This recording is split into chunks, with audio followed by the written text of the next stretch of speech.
สวัสดีค่ะยินดีต้อนรับเข้าสู่ช่องโปจกสรัม Ya halo guys, selamat datang kembali di Pojok Seram. Hari ini aku akan menceritakan film dari Thailand yang berjudul 13 Terror. Hayu kita mulai.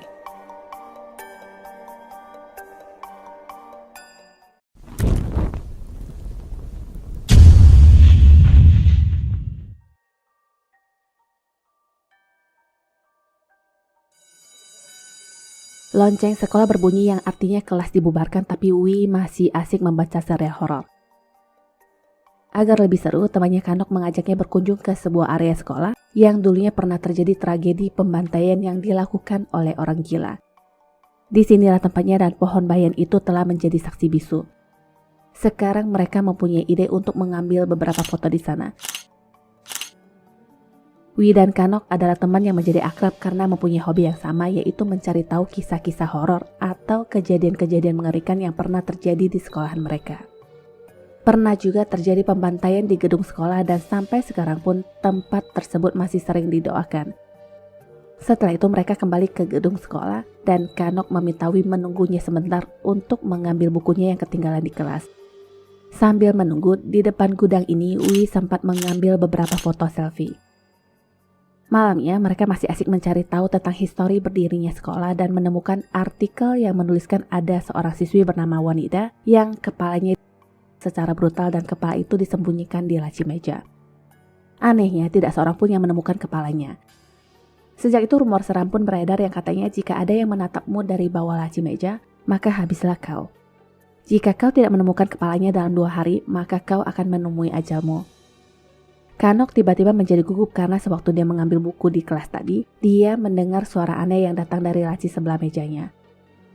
Sebuah kursi lalu bergerak dan sewaktu Kanok mengintip ke laci meja itu, ceritanya terputus karena Ibu Wi datang yang menanyakan Kanok akankah dia menginap atau pulang karena sudah jam 9 malam. Singkat cerita, Kanok pun memilih untuk pulang dengan mengendarai sepeda motornya. Besoknya Wi datang ke sekolah seperti biasa, tapi Kanok belum terlihat. Di telepon pun tidak diangkat dan di tengah pelajaran, meja Kanok yang posisinya di belakang Wi terasa menyentak kursi Wi. Awalnya Wi tidak ingin menggubris, tapi karena berkali-kali dia pun menoleh yang ternyata tidak ada siapa-siapa. Jam 3.30 sore di mana sudah waktunya bubaran kelas, Wi menelpon Kanok. Kanok mengaku tidak enak badan dan tertidur pulas karena efek obat yang diminum. Setelah menutup telepon, Wi merapikan buku-bukunya dan sebuah pen pun terjatuh. Di momen inilah ada sebuah pemandangan yang menakutkan. Sebuah kepala dilaci dan juga bisa bereaksi kaget karena teriakan Wi. Kejadian ini terus membayang-bayangi Wi dan setelahnya dia mendapatkan pesan dari Kanok yang berkata ingin mengatakan sesuatu kepadanya. Karena itu Wi pun menelpon dan tiba-tiba cermin di belakangnya pecah tanpa sebab. Telepon Wi yang tersambung ke Kanok dijawab oleh ibunya dan besoknya, informasi penting pun disampaikan oleh Pak Guru soal Kanok yang telah meninggal dunia.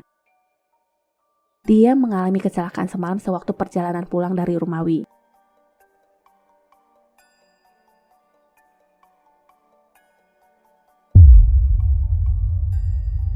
Ini menakutkan dan Wi mengingat tentang artikel yang mereka temukan tentang menemukan kepala jika tidak akan menemui ajal. Karena itulah dia kembali ke kelas saat kelas sudah dibubarkan dan membongkar semua laci meja. Sebuah meja bergetar pelan dan baru saja Wi ingin memeriksanya, Pak Guru menepuk pundaknya yang menanyakan apa yang sedang dia lakukan. Dia lalu dibawa ke ruang guru dan diinterogasi tentang apa maksudnya yang sudah mengacak-acak laci, yang dijawab Wi sedang mencari sesuatu tapi tidak bisa mengatakan apa itu. Karena desakan guru, akhirnya Wi bertanya adakah siswa bernama Wanita dulu. Guru lalu bercerita tentang siswi bernama Wanita di sekolahan mereka tapi sudah meninggal dan membenarkan apa yang sudah dibicarakan orang-orang di internet tentangnya. Faktanya, Pak Guru juga pernah mengajar Wanita tapi soal kutukan itu Pak Guru sendiri sangat tidak mempercayainya. Intinya, guru menasihati Wi agar tidak terlalu larut dalam kesedihannya karena kehilangan teman dekat apalagi mempercayai hal-hal omong kosong di internet karena memang sama sekali tidak ada gunanya. Malamnya, Ibu Wi menyadari ada goresan panjang di lehernya yang Wi sendiri tidak mengetahuinya. Besoknya di kelas, Wi yang diminta mengerjakan soal di papan tulis tiba-tiba merasa aneh dan momen itu seperti mundur ke tahun 2000, tepatnya di hari Jumat tanggal 26 Mei. Kelas dalam keadaan kosong dan di belakangnya ada sosok tak berkepala yang menakutkan. Wi memejamkan mata dan sosok itu pun membalikkan badan ke papan tulis dan menuliskan kata tolong lalu menghilang. Sebuah tangan memegang pipinya yang ternyata hanya tangan maknya yang membangunkannya dari tidur karena sudah mengigau. Karena mimpi itu, Wi mulai mencari tahu lebih dalam tentang wanita dan bangku sekolah. Dia lalu mempunyai ide ingin menanyakan apa yang sebenarnya wanita inginkan darinya dengan mengetik kata kunci pencarian penggunaan papan Ouija. Singkat cerita, Wi pun menyiapkan semua keperluan dan berangkat ke sekolah di tengah malam buta. Segera, ritual pemanggilan pun dilakukan dengan media papan Ouija yang dibuatnya tadi. Sebuah tangan pun ikut dalam permainan yang menggerakkan gelas ke kata ya, yang artinya sosok roh halus sudah hadir. Dia mengaku sebagai wanita dan Wi langsung menanyakan cara bagaimana bisa membantunya. Gelas bergerak ke beberapa huruf yang membentuk dua kata yaitu temukan kepala. Gelas itu pun bergerak yang membentuk kata ikuti. Ini semakin membingungkan dan pintu tiba-tiba terbanting dengan kerasnya. Angin bertiup kencang dan Wi seakan dibawa ke masa wanita dulu untuk melihat apa yang sesungguhnya terjadi. Jadi di hari itu wanita bersama teman-temannya masuk ke kelas tersebut. Mereka juga ingin melakukan pemanggilan roh untuk membuktikan sendiri rumor-rumor yang beredar seputar sekolahnya dulu yang pernah terjadi pembantaian. Hari itu tepat di tanggal 26 Mei hari Jumat tahun 2000. Peraturan permainan jangan memecahkan gelas atau roh akan merasuki, lalu ritual pun dimulai. Tak perlu menunggu lama, roh pun sudah hadir yang mengaku sebagai roh dari si pembantai. Setelahnya gelas tidak merespon berbagai pertanyaan lainnya seputar nama dan sudah berapa lama meninggal. Setelah itu wanita menanyakan apa yang roh itu inginkan dari mereka yang langsung direspon. Gerakan gelas menunjuk ke kata mati berkali-kali. Mereka semua mulai merasa takut karena gelas tidak terkontrol dan kegiatan itu pun terhenti karena seorang satpam yang tiba-tiba masuk. Mereka beralasan hanya sedang mengambil barang yang tertinggal di kelas dan dengan tidak sengaja wanita memecahkan gelas itu saat sedang ingin memasukkannya ke dalam tas. Pak Satpam yang saat itu sebenarnya hanya ingin membantu tiba-tiba merasa kelayangan saat mendekat dan terkapar kejang-kejang di lantai. Singkat cerita, Pak Satpam kerasukan dan disinilah tragedi dimulai. Si bapak mengeluarkan sebilah dari kantongnya dan langsung menargetkan wanita karena pada saat itu dialah yang mendekat dengan maksud menanyakan keadaan. Wanita yang tidak punya persiapan itu ditarik dan kepala itu pun terlepas dari badan tepat di atas bangku sekolah. Kedua temannya yang lain langsung kabur dan kepala itu dengan santainya dibawa keluar oleh Pak Satpam. Wi syok melihat kejadian itu ditambah badan wanita bisa kembali berdiri tanpa kepala. Dia menunjuk ke arah luar yang seakan menyuruhnya untuk mengikuti kemana perginya Pak Security tadi. Wi paham dan mengikutinya segera dan ternyata di gudang tak terpakai inilah kepala itu disimpan tepatnya di dalam sebuah bangku kosong. Kepala yang sudah tidak berbentuk ini dikeluarkan dan yang menakutkan, kepala itu mengeluarkan suara tangisan saat Wi mendoakannya. Situasi semakin mencekam di mana sang hantu penjagal tiba-tiba muncul di belakangnya yang sudah siap dengan pedangnya. Wi juga merasakan kehadirannya dan semakin mengucap doa dengan lantang. Suara tangisan wanita juga berubah menjadi suara teriakan dan saat diayunkan, penjagal itu menghilang begitu juga suara wanita. Akhirnya kepala itu dikubur di depan pohon dan Wi mengantar kepergiannya dengan sebatang dupa. Wi kembali ke rumah saat hari sudah terang yang sudah ditunggu kedua orang tuanya. Dia beralasan hanya membantu temannya yang sedang mendapatkan masalah dan mengaku tidak melakukan hal buruk. Anehnya, sang ibu menanyakan siapa teman yang diajak pulang bersamanya yang padahal tidak ada siapa-siapa. Gelas di meja makan bergerak sendiri dan jatuh pecah di lantai. Sang ibu pun tiba-tiba sudah kejang-kejang di lantai dan hal ini mengingatkan Wi tentang apa yang sudah terjadi dengan wanita dulu. Ayahnya yang mendekati sang ibu menjadi korban karena si ibu sudah kerasukan. Sekarang dia mengejar Wi dan menjepit kepalanya dengan kursi. Roh sang penjaga sudah masuk ke tubuh ibunya dan naas, Wi menjadi korban selanjutnya. Sekarang kepalanya lah yang sudah ada di dalam laci dan roh wanita berterima kasih kepadanya yang sudah menggantikan posisinya.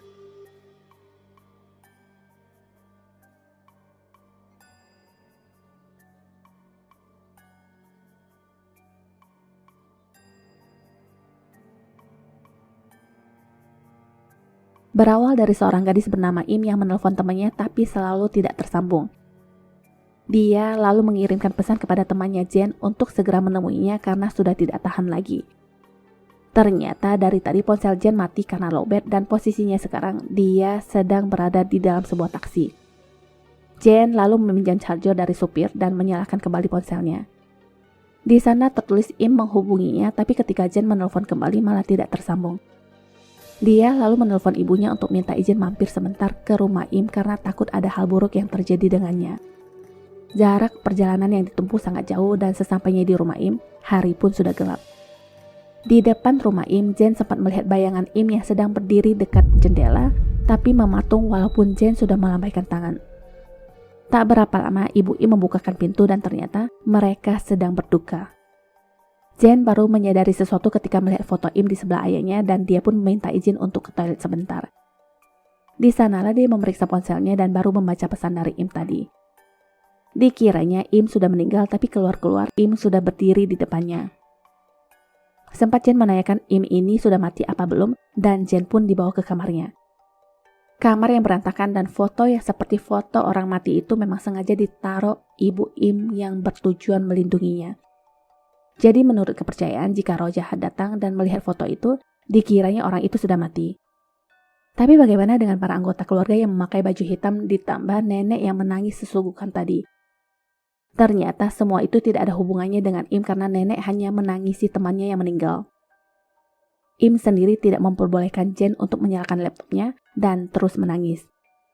Im bercerita semua ini tentang Bol yang katanya akan datang kepadanya dan membawanya pergi. Jadi ceritanya suatu hari Im video callan dengan Jen yang sedang berada di camp selama seminggu.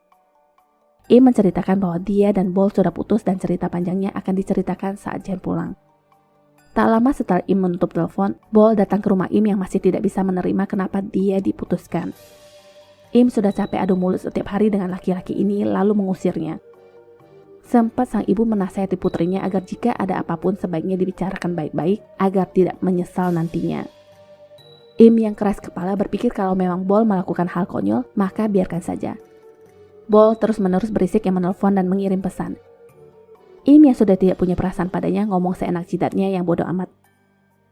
Telepon terakhir Bol diangkat dan si alay berkata ingin mati saja jika Im meninggalkannya.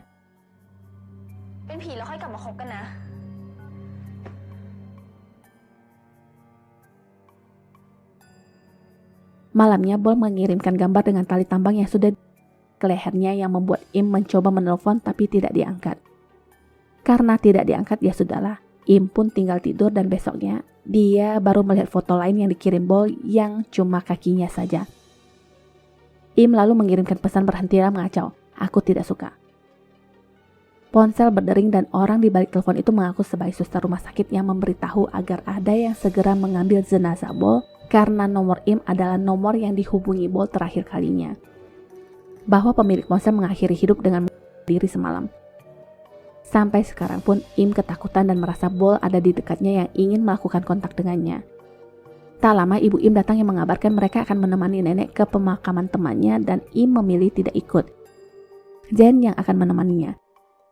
Setelahnya Jen keluar sebentar untuk mengabarkan ibunya dan sekembalinya Im sudah nangis-nangis lagi saking parnonya. Semua laptop ponsel sudah dimatikan dan tengah malam, Im terbangun karena melihat laptopnya yang tiba-tiba menyala. Dia segera membangunkan Jen yang tidur di sampingnya dan kaget melihat tali tambang yang melilit leher Jen.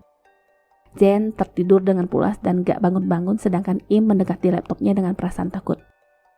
Ada sebuah pesan dari Bol yang menulis, kau janji? Sekarang panggilan telepon dari Bol tapi tidak diangkat dan Bol pun menulis pesan yang berkata, aku ingin kita bersama. Sebuah video pun terkirim darinya yang berkata, Im, kita sudah bersama 4 tahun dan kau sudah menjadi segalanya bagiku. Si bocah alay ini pun berbuat nekat dan nyawanya sendiri dengan tali tambang. Melihat video ini semakin membuat Im menangis histeris dan si kebo ini baru bangun keesokan harinya karena mendengar tangisan ibu Im. Ternyata Im juga sudah tewas dengan tali tambang di lehernya di depan pintu kamar mandi. Hal ini membuat syok semua orang dan di saat mayat Im sudah dievakuasi, telepon berdering dari Bol. Jen menjawab memberitahunya bahwa Im sudah tiada sambil memaki menyalahkannya. Jadi ternyata kasus kematian Bol itu hanyalah rekayasa semata dan Jen masuk dalam permainan ini. Awalnya Jen hanya membantu Bol untuk menakut-nakuti Im agar dia merasa bersalah, dan tali tambang itu pun diberikan Bol kepadanya sebelum Jen menginap di rumahnya. Jen jugalah yang menyalakan laptop saat Im tidur. Sekarang keduanya merasa bersalah dan tidak tahu harus berbuat apa. Ponsel Bol berdering yang tertulis dari Im, sedangkan ponsel Im sendiri masih ada di meja dalam keadaan normal. Yang menakutkan sekarang, hantu Im terlihat merangkul Bol dari belakang, lalu telepon pun terputus. Sebuah pesan tertulis, "Jen, ayo ikut bersama-sama dengan kami," disertai foto mereka yang terlilit tali tambang. Setelah itu telepon masuk dari Im terus-menerus walaupun sudah di-decline. Tak berapa lama video arwah keduanya pun muncul dan Bol terlihat ingin memberikan tali tambang kepada Jen. Jen benar-benar ketakutan dan besoknya dia datang ke sekolah dengan wajah murung. Dia mengeluarkan foto hitam putihnya yang ditaruh di samping kursi dengan maksud ingin mengelabui arwah Im dan Bol.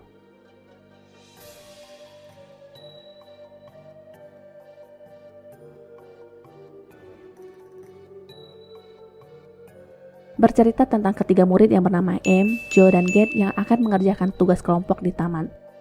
Baru saja akan merekam, Joe mengacau karena menurutnya ide Get ini sangatlah tidak menarik dan mengajak mereka untuk merekam para manula yang sedang senam. Get terlihat sekali menyukai M yang selalu menatapnya. Di sela-sela istirahat mereka, Joe malah menceritakan tentang aib Get yang dulunya pernah diganggu murid lainnya sampai mencret di celana. Ini sungguh memalukan, tapi Get hanya diam membisu dan akhirnya dia memutuskan untuk pulang duluan. Joe mengejarnya dan meminta maaf karena hanya bercanda. Di momen ini, Get mendorong Joe yang hasilnya kamera yang dipegang Joe terjatuh dan kepala Joe sendiri terbentur pohon. Pohon itu adalah pohon keramat yang didoakan dengan tanda adanya sajen dan patung di dekatnya.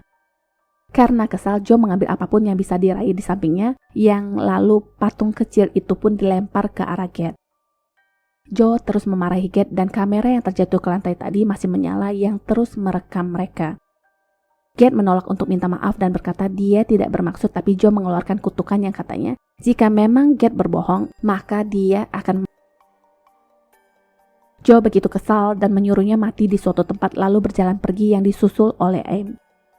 Get pun memungut kameranya dan pulang.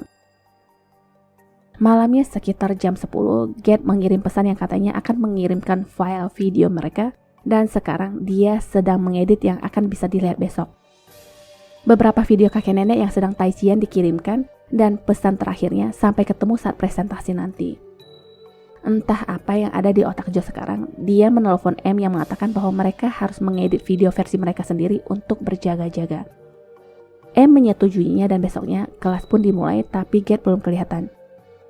Joe mengirimkan pesan yang mengatakan presentasi akan segera dimulai yang akhirnya mereka berdua maju dengan mempresentasikan hasil karya mereka.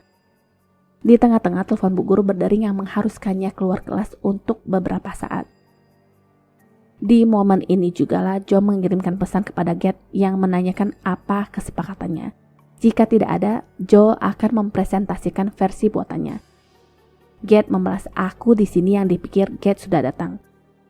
Tak berapa lama, guru kembali dan mempersilakan mereka berdua untuk tidak lanjut presentasi. Guru lalu mengabarkan Get mengalami kecelakaan pagi ini yang di truk saat hendak berangkat ke sekolah. Get dinyatakan meninggal, tapi anehnya Joe baru saja mendapatkan pesan darinya.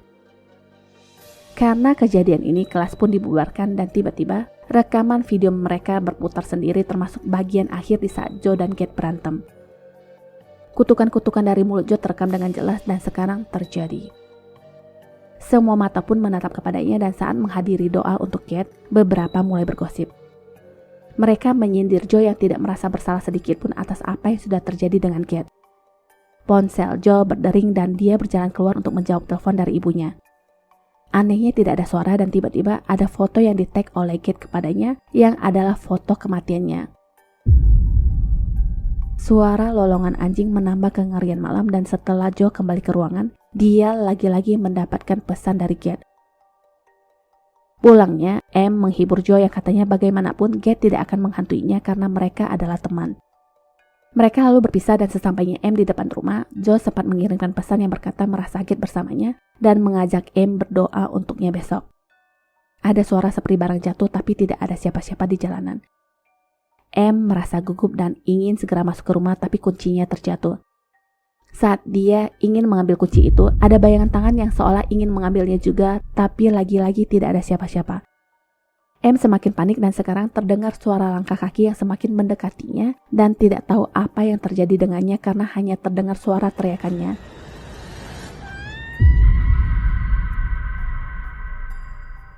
Cerita berlanjut ke Joe yang menyendiri di kamarnya. Dia menanyakan seberapa besar kutukan bisa terjadi dan menurut ibunya itu sangat bisa, makanya harus jaga perkataan. Jika yang dikutuk mati maka mereka akan marah dan datang untuk membalas dendam. Joe langsung mengingat kutukannya kepada Gate dan beberapa pesan masuk ke ponselnya. Joe beralasan itu palingan teman-temannya dan perkataan ibunya sangat mengejutkan. Dia berpikir saat di pemakaman itu teman Joe yang mengangkat telepon darinya yang membuat Joe bengong. Sang ibu berpikir saat di pemakaman tadi teman Joe yang mengangkat telepon darinya yang membuat Joe bengong. Ponsel terus berdering dan ada sosok hantu yang berdiri di pojokan sana. Besoknya Joe menunggu M di tempat temu biasa, tapi itu anak gak muncul juga. Telepon juga disambungkan ke kotak suara. Karena masih galau, Joe kemudian menemui biksu untuk meminta nasihat.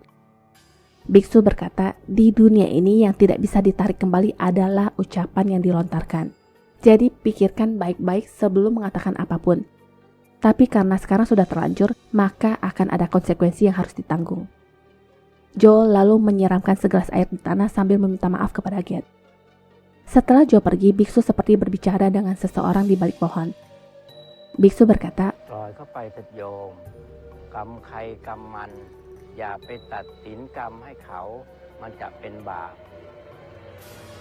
kembali ke Joe. Sesampainya di sekolah, anak-anak menanyakan apakah Joe yang sudah merubah profile picture Gate. Ini sama sekali tidak lucu menurut teman-temannya, tapi Joe sendiri tidak tahu apa-apa. Telepon lalu berdering dari M, tapi yang terdengar hanyalah suara tangisan. Itu ternyata ibu M yang mengabarkan M sedang berada di rumah sakit karena pingsan dari semalam. Sebelumnya, M sempat menelpon ibunya dan terus menangis menyebut nama Gate. Setelah menutup telepon, Joe kembali ke kelas yang sudah sepi dengan tulisan di papan, kelas pindah ke ruang komputer. Joe pun segera ke sana dan ada sedikit pergerakan pada sebuah bangku. Sesampainya di ruang komputer, Joe malah memeriksa sosmed dan mencoba membatalkan pertemanan dengan Gate. Tapi sebelum itu terjadi, ada pesan dari Gate yang menulis hati-hati, mati. Joe kaget dan sekarang rekaman video tempo hari itu pun berputar sendiri. Kutukan Joe saat itu seakan diulang-ulang terutama pada saat kata mati. Video itu bahkan masuk ke semua layar komputer anak-anak dan sekarang Joe mendapat pesan dari Gate yang tertulis mati. Malamnya dia mendapatkan pesan yang berkata jangan terlalu dipikirkan. Aku sudah memberitahu semua orang itu bukan salahmu dan insiden di ruang komputer harusnya dipikirkan terlebih dahulu. Besok kita berangkat jam 6 pagi, jangan lupa. Gate mengirimkan sebuah pesan dan ponsel itu pun langsung dibanting. Seseorang menggedor pintu kamar Joe yang mengaku ibunya, tapi setelah dibuka ternyata tidak ada siapa-siapa. Pintu tertutup sendiri dan arwah Gate muncul yang membisikkan mati di telinga Joe. Joe begitu takut dan memohon maaf kepada Gate sambil melihat sekeliling ruangan yang gak taunya Gate gelantungan di atas yang berkata mati.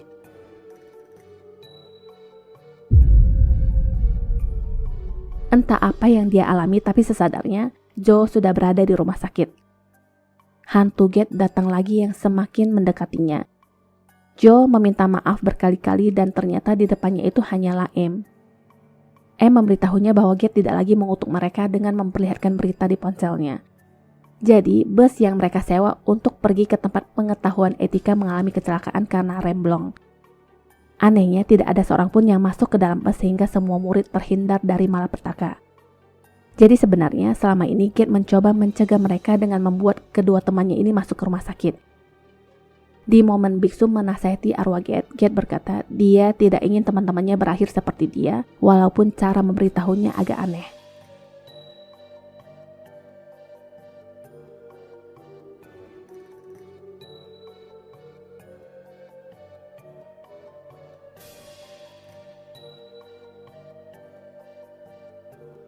Bercerita tentang remaja bernama Nei yang memutuskan untuk keluar rumah setelah bertengkar dengan ibunya. Menurutnya sang ibu terlalu mengatur kehidupannya yang tidak peduli betapa tertekannya dia selama ini. Sebelum pergi, Nei sempat mengatakan jika dia bersama ayahnya mungkin kehidupannya akan jauh lebih bahagia, tapi sayangnya ayahnya sudah tiada. Tak berapa lama setelah kepergiannya, Nei menelpon ibunya yang mengatakan mungkin tidak akan pulang lagi selamanya. Mendengar itu, ibunya mulai menangis dan memohon agar dia tidak melakukan hal gila, juga akan menyetujui semua keinginannya. Tentu saja si anak tengil berhasil dengan dramanya dan menjawab akan pulang nanti. Yang dia lakukan sekarang hanya bersenang-senang dengan teman-temannya sepanjang waktu dan iseng nelpon ke sembarangan nomor untuk bercanda. Dari semua telepon ada sebuah telepon yang tersambung ke seorang nenek. Nenek yang mengira cucunya pun menanyakan kapan cucunya yang bernama Benz ini akan pulang. Nei menjawab dia tidak akan kembali ke rumah dan nenek pun terdiam tidak mengatakan apapun. Setelah menutup telepon, mereka tertawa senang yang berkata mungkin nenek sudah terkena serangan jantung. Tak lama ibu Nei menelpon ke ponselnya tapi di-reject.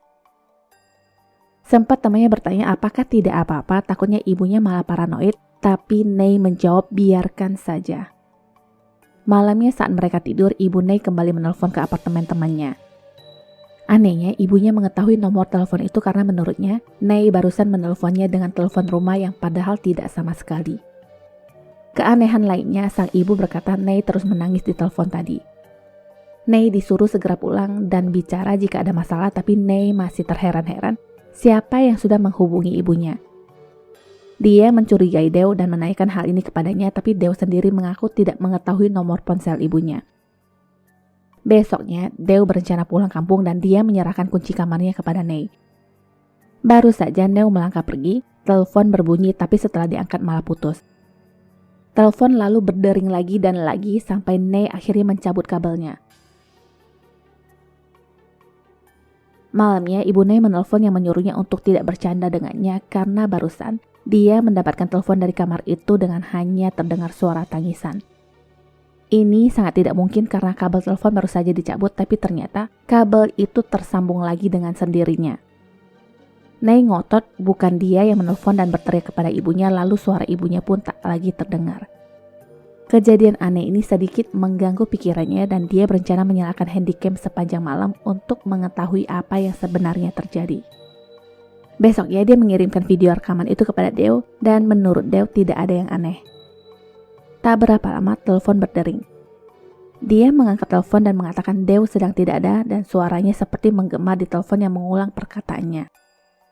Parahnya lagi, Nei baru tersadar bahwa kabel telepon itu ternyata tidak tersambung dan sekarang ada suara orang yang tertawa dari balik telepon. Di sini Nei merasa takut yang langsung menelpon teman-temannya untuk datang.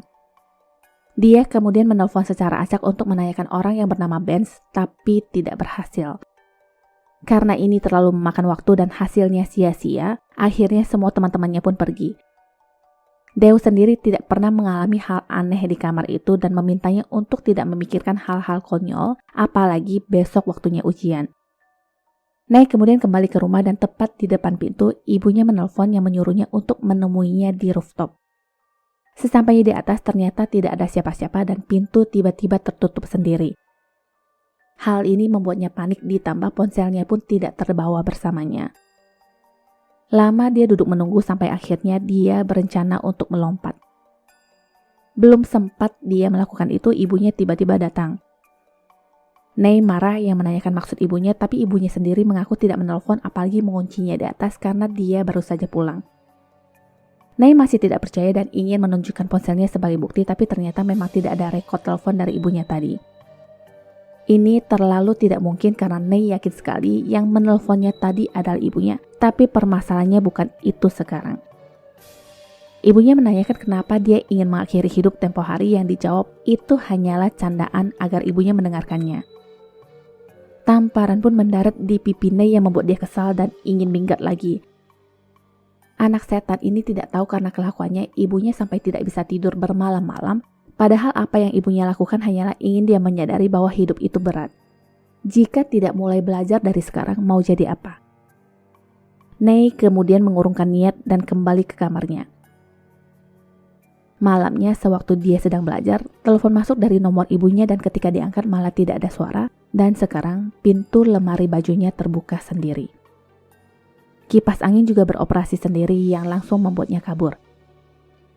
Nei segera membangunkan ibunya di lantai bawah dan meminta izin untuk tidur bersamanya malam ini. Tak lama telepon berdering, tapi yang terdengar hanyalah suara pantulan ibunya sendiri yang dari tadi halo-halo. Nei segera menutup telepon itu sedangkan ibunya sendiri melihatnya dengan tatapan bingung. Tengah malam, Nei membangunkan ibunya yang bertanya apa yang akan ibunya lakukan jika dia benar-benar mengakhiri hidup. Ibunya menjawab apa yang dia lakukan selama ini hanyalah untuk kebaikan Nei. Setelah itu terdengar suara flash dari toilet dan sang ibu baru menyadari bahwa di sampingnya ternyata tidak ada siapa-siapa dan yang menggunakan toilet barusan itu adalah Nei. Yang menakutkannya lagi, suara yang terdengar seperti Nei ngomong tadi itu datang dari telepon ini. Nei lalu menanyakan apa yang orang di balik telepon itu inginkan yang dijawab, coba tebak, lalu telepon pun terputus. Besoknya ibu dan anak ini berdebat lagi karena sang ibu ingin ikut ke sekolahan sedangkan anaknya tentu saja malu. Sang ibu mengkhawatirkan anak tengilnya ini karena telepon semalam dan tidak ada kompromi. Mama tetap ikut. Selagi Nei mengerjakan soal ujian, sang ibu menunggunya di mobil. Di kelas tiba-tiba terdengar suara ponsel yang berdering dan Bu Guru pun mengomel. Baru saja Nei ingin mengaku itu ponselnya, Dew berdiri yang berkata dia harus menjawab telepon di luar. Dew sebenarnya tahu persis bahwa ponsel Nei yang berbunyi dan setelah ujian selesai, dia menanyakan apa masalah Nei dengan ibunya. Mendengar pertanyaan itu, Nei merasa ada hal buruk yang mungkin terjadi dan langsung berlari ke basement. Di sana, dia bertemu dengan security dan menanyakan ibunya, tapi Pak Security menjawab tidak melihatnya. Mobil sang ibu juga sudah tidak lagi terparkir di sana dan ponselnya pun tidak tersambung. Ujian kedua sudah dimulai sedangkan Nei masih belum hadir di kelas. Anehnya sekarang ibunya ternyata masih parkir di area basement dan security memberitahunya bahwa Nei mencarinya. Kembali ke Nei, dia kemudian muncul di depan kelas tapi tidak masuk dan lagi-lagi mendapatkan panggilan dari nomor ibunya. Kali ini benar-benar sang ibu yang menelpon tapi di-decline olehnya. Tak berapa lama di ponsel sang ibu ada panggilan dari Nei tapi didiemin karena sang ibu tahu harusnya jam segini Nei masih sedang ujian. Telepon itu akhirnya di-decline yang intinya membuat keduanya salah paham. Nei menjadi tidak konsen dan sembarangan mengisi lembar jawaban tanpa membaca soal sedangkan telepon darinya yang berdering dari tadi dicuekin oleh ibunya. Tak berapa lama security mengetuk kaca mobil dan memberikan ponselnya yang katanya Nei ingin bicara dengannya. Sang ibu menjawab telepon itu dan di waktu yang bersamaan, Nei segera mengumpulkan lembar jawaban lalu berlari ke basement. Dia mendekati mobil ibunya yang kosong dan berusaha menghubungi ponsel ibunya sambil berlari ke depan. Di sana ada segerombolan orang yang sedang heboh yang katanya menemukan seseorang yang pingsan. Nei curiga itu adalah ibunya dan pelan-pelan mendekat tapi ternyata ibunya ada di seberang jalan sambil menelponnya. Ibu ternyata pergi membeli obat karena mendengar Nei yang sedang sakit perut, tapi Nei bingung dia tidak pernah menelpon ibunya tadi. Sang ibu kaget dengan jawaban Nei dan apesnya lagi, dia pun ditabrak mobil yang langsung tidak sadarkan diri. Segera ibu dibawa ke rumah sakit dan sekarang Nei baru menyadari seperti apa hidup jika tanpa seorang ibu. Dia menangis sesungguhkan dan telepon kembali berdering dari nomor ibunya. Nei menjawab telepon itu dan terdengar suara ibunya yang berkata tidak akan pulang ke rumah lagi dan urus diri sendiri yang membuat dia semakin menangis sambil berkata tidak mau. Dia takut sendirian, dia meminta maaf kepada ibunya dan memohon agar ibunya jangan pergi. Suara itu berkata bukannya Nei selama ini tidak ingin tinggal bersama ibunya lagi. Sayangnya sekarang sang ibu memilih bersama mendiang ayahnya. Nei kesal dan memaki orang di balik telepon itu bahwa ini semua adalah kesalahannya, tapi kenapa ibunya yang menjadi korban? Si ibu palsu itu pun lalu menjawab dengan santai, kau harus berbicara yang baik dengan ibumu, lalu menutup telepon. Mendapat jawaban itu dia semakin marah dan berteriak sampai semua suster datang. Tak lama dokter keluar yang mengabarkan ibunya sudah melewati masa-masa kritis, barulah hal ini melegakan untuknya. 2 hari kemudian ibunya siuman dan menanyakan bagaimana dengan telepon aneh juga ujiannya. Telepon gak jelas, ujian juga gak beres tapi Nei berkata dia tahu apa yang harus dia lakukan. Intinya dia hanya ingin ibunya percaya kepadanya dan sang ibu berkata 2 hari tak sadarkan diri itu adalah hari terlama dia tidur setelah Nei lahir. Malamnya, Deo menelpon dan memberitahunya nomor nenek tempo hari yang ditelepon Nei untuk candaan. Segera, Nei menghubungi nomor itu dan mencari orang yang bernama Benz dan meminta maaf kepadanya. Benz dan neneknya baik-baik saja walaupun Benz sendiri tidak mengerti kenapa Nei meminta maaf kepadanya.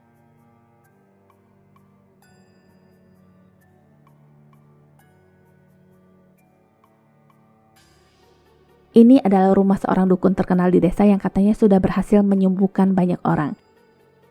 Jadi, ibu-ibu ini dikatakan orang pilihan yang bisa menjadikan tubuhnya sebagai perantara oleh dewa untuk menyembuhkan umat manusia. Seperti inilah aksinya, seorang pasien datang kepadanya yang mengaku sakit perut yang tak kunjung sembuh. Menurut dewa, penyakit perutnya ini sudah akut ditambah roh mendiang istrinya berdiri di belakangnya dengan ekspresi marah. Hal ini dibenarkan oleh keluarga pasien yang mengatakan istrinya baru saja meninggal 2 hari lalu. Ritual pun segera dilakukan dan pria itu menjerit kencang yang akhirnya memuntahkan ulat. Setelah itu dia merasa lega dan semua pun memuji sang suci yang sakti menyembuhkan orang. Entah ini hanya bagian dari drama atau bukan, tapi sang anak yang bernama Wen sedikit menceritakan apa yang terjadi dengan pria tadi kepada pasien lainnya yang katanya sebenarnya pria itu sudah pernah berkunjung tapi dengan ketidakpercayaannya sehingga penyakitnya semakin parah dan sekarang sembuh. Singkat cerita, para pasien akan diberikan botol minuman dan tentu saja tidak gratis.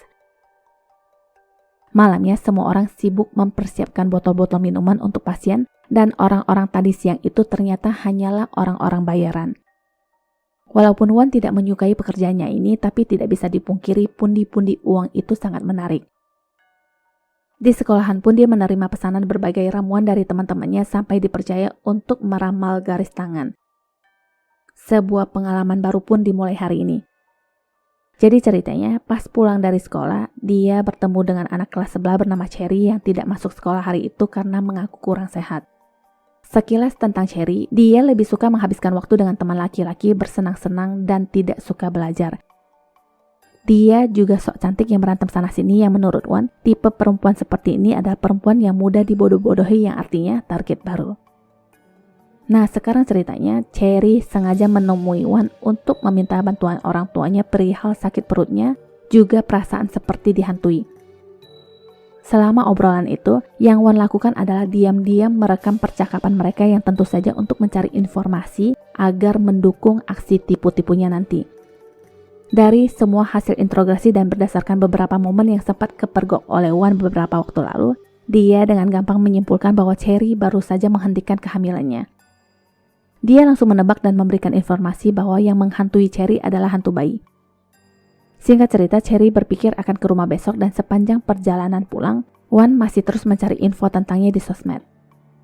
Sesampainya di rumah, dia memberitahu ibunya dan besoknya ritual ala-ala pun dilakukan. Cherry disarankan menggunakan ramuan untuk mengendalikan roh bayinya. Rencana berjalan mulus dan besoknya Cherry terlihat muntah-muntah di sekolah.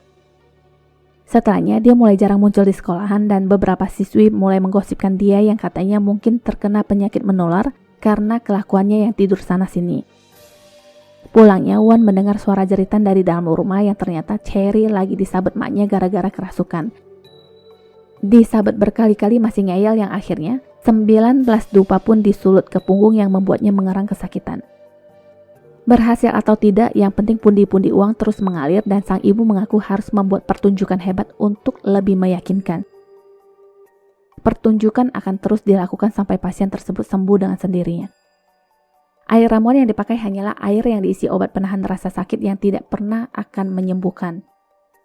Bisnis keluarga ini sebenarnya membuat Wan tidak nyaman, tapi sang ibu meyakinkan bahwa sebenarnya para pasien sendiri juga tidak pernah sakit. Mereka hanya ingin menganggap diri sendiri sakit dan tugas mereka hanyalah membantu menenangkan. Besoknya, Wan bertemu dengan Cherry tak jauh dari rumahnya yang mempertanyakan kenapa kondisinya tidak membaik malah semakin memburuk. Awalnya Wan mengelak yang menjawab tidak tahu, tapi karena dipaksa terus-terusan, Wan pun akhirnya berkata Cherry akan baik-baik saja dan menyemangatinya untuk bertahan. Setelahnya, Cherry pun masuk sekolah tapi masih dalam kondisi agak sempoyongan. Di tengah-tengah pelajaran terdengar suara jeritan dari kelas sebelah yang ternyata Cherry sedang kejang-kejang. Pemandangan ini tidak selaras dengan perkataan ibunya semalam yang katanya orang hanya menganggap diri mereka sakit Tapi pada akhirnya Cherry dinyatakan meninggal sesaat setelah berada di rumah sakit. Pada saat jam bubar sekolah, Wan yang sedang berjalan pulang merasa ada yang mengikutinya, tapi tidak ada siapa-siapa dan faktanya hantu Cherry lah yang ada di sana. Sesampainya di rumah, orang-orang sudah berkumpul dan ribut-ribut yang menyebut orang tuanya sebagai penipu. Pria ini tak lain adalah ayah Cherry yang menuntut kematian anaknya. Sang ibu langsung berakting seakan kerasukan roh Cherry yang memanggil ayah dan ibunya sambil menangis. Seketika ibu Cherry pun terberdaya dan nangis-nangis bersama di dalam rumah. Wan dan ayahnya hanya bisa menjadi penonton dan tak lama seorang siswi yang adalah teman Cherry tiba-tiba kerasukan dan langsung menyerang Wan sambil meneriakinya jalang. Dia kesal karena Wan sudah menipunya dan sekarang kedua orang tuanya. Siswi itu ditarik dan dia berteriak sekencang-kencangnya. Malamnya sang ibu menasihati Wan agar tidak memikirkan kejadian tadi karena siswi itu pastilah hanya merasa kehilangan teman dekatnya. Tidak ada yang namanya hantu di dunia dan apa yang terlihat itu adalah halusinasi tapi berbeda dengan Wan. Dia merasa kejadian ini terlalu nyata. Besoknya Wan kembali disamperi temannya yang mengajak serta kekasihnya untuk meramal garis tangan. Awalnya semua berjalan baik sampai di tengah-tengah, Wan sekilas mendengar suara Cherry yang berkata, "Benarkah?" Wan sempat terdiam dan kaget setelah melihat wajah hantu Cherry yang meneriakinya penipu. Karena merasa tidak nyaman, Wan pamit ke toilet dan terus meyakini diri sendiri bahwa di dunia ini tidak ada yang namanya hantu.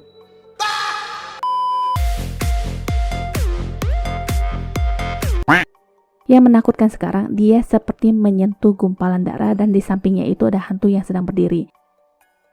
Tanpa melihat lebih jelas lagi, Wan langsung kabur kembali ke kelas tapi arwah Cherry terus menghantuinya. Wan berteriak dan di saat bu guru mendekatinya, dia semakin menggila karena wajah Cherry lah yang terlihat. Hantu itu terus memakinya jalang dan sampai kapanpun Wan tidak akan lolos darinya. Dia bersumpah apa yang sudah dialami juga akan dialami oleh Wan, bahkan berlipat ganda. Saking parnonya, Wan mengarahkan ke arah bu guru dan telepon rumah pun berdering. Orang tua Wan diberitahu bahwa anaknya sedang menggila di kelas dan Wan pun akhirnya dipulangkan ke rumah. Sang ayah langsung menariknya masuk tanpa ingin mendengarkan apa yang terjadi dan tetap sebagai seorang dukun akting harus dilakukan apalagi di depan banyak orang. Walaupun Wan terus berkata tidak ada yang salah dengannya, ritual sadis pun harus dilakukan. Hantu Cherry juga menyaksikan dari sudut ruangan. Sabetan demi sabetan membuat Wan kesakitan dan berteriak menyerah, tapi anehnya sang ibu masih meminta 19 dupa. Wan berteriak mengerang persis seperti Cherry dulu. Malamnya ibunya meminta maaf kepada Wan karena alasannya sudah jelas hanya untuk mendapatkan kepercayaan publik. Tapi Wan sendiri menanyakan apakah ibunya sepenuhnya sadar melakukan ritual hari ini yang dijawab tentu saja. Intinya sang ibu masih tetap mengatakan bahwa semua ini hanyalah ilusi dan apapun yang terjadi dia akan selalu ada di sampingnya. Ibunya memberikan obat dan ramuan yang biasa dijual kepada orang sambil memeluknya. Hantu Cherry muncul di pojokan yang berkata, "Ingatlah, di dunia ini tidak ada yang namanya hantu." Posisi tangan ibunya sudah berada di leher Wan, begitu juga suaranya yang sudah berubah. Anak dari seorang dukun penipu yang berakhir di tangan ibunya sendiri.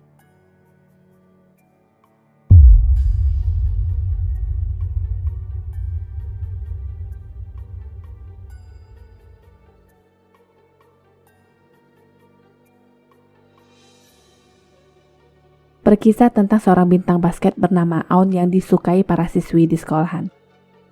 Setiap harinya Aun akan dihadiahi berbagai pemberian dan di hari itu ada seorang siswi yang memberikan segelas minuman aneh. Wajah ganteng bintang basket tapi rada gak ngotak kalau soal pelajaran yang mengharuskannya untuk mengambil kursus tambahan. Di tempat kursus inilah Aun merasa tertarik dengan seorang gadis yang barusan lewat di kelasnya. Karena itu jugalah dia melakukan pendekatan dan mengejar sang gadis sampai naik turun bus. Gadis itu berjalan pulang ke rumah yang terlihat sepi dan gelap lalu menghilang. Baru saja Aun memutuskan untuk pulang, gadis itu muncul lagi yang menanyakan maksud Aun mengikutinya. Kalau sudah urusan perempuan, otak si buaya kecil ini langsung ngeling yang katanya hanya mencemaskan gadis itu yang pulang sendirian malam-malam, apalagi belakangan banyak diberitakan tentang kejahatan yang menimpa para gadis. Singkat cerita, mereka pun berkenalan dan gadis itu mengaku bernama Van. Di dalam rumah itu ada sosok bayangan hitam yang sedang memperhatikan mereka dan wajah Van pun berubah saat melihat sosok itu.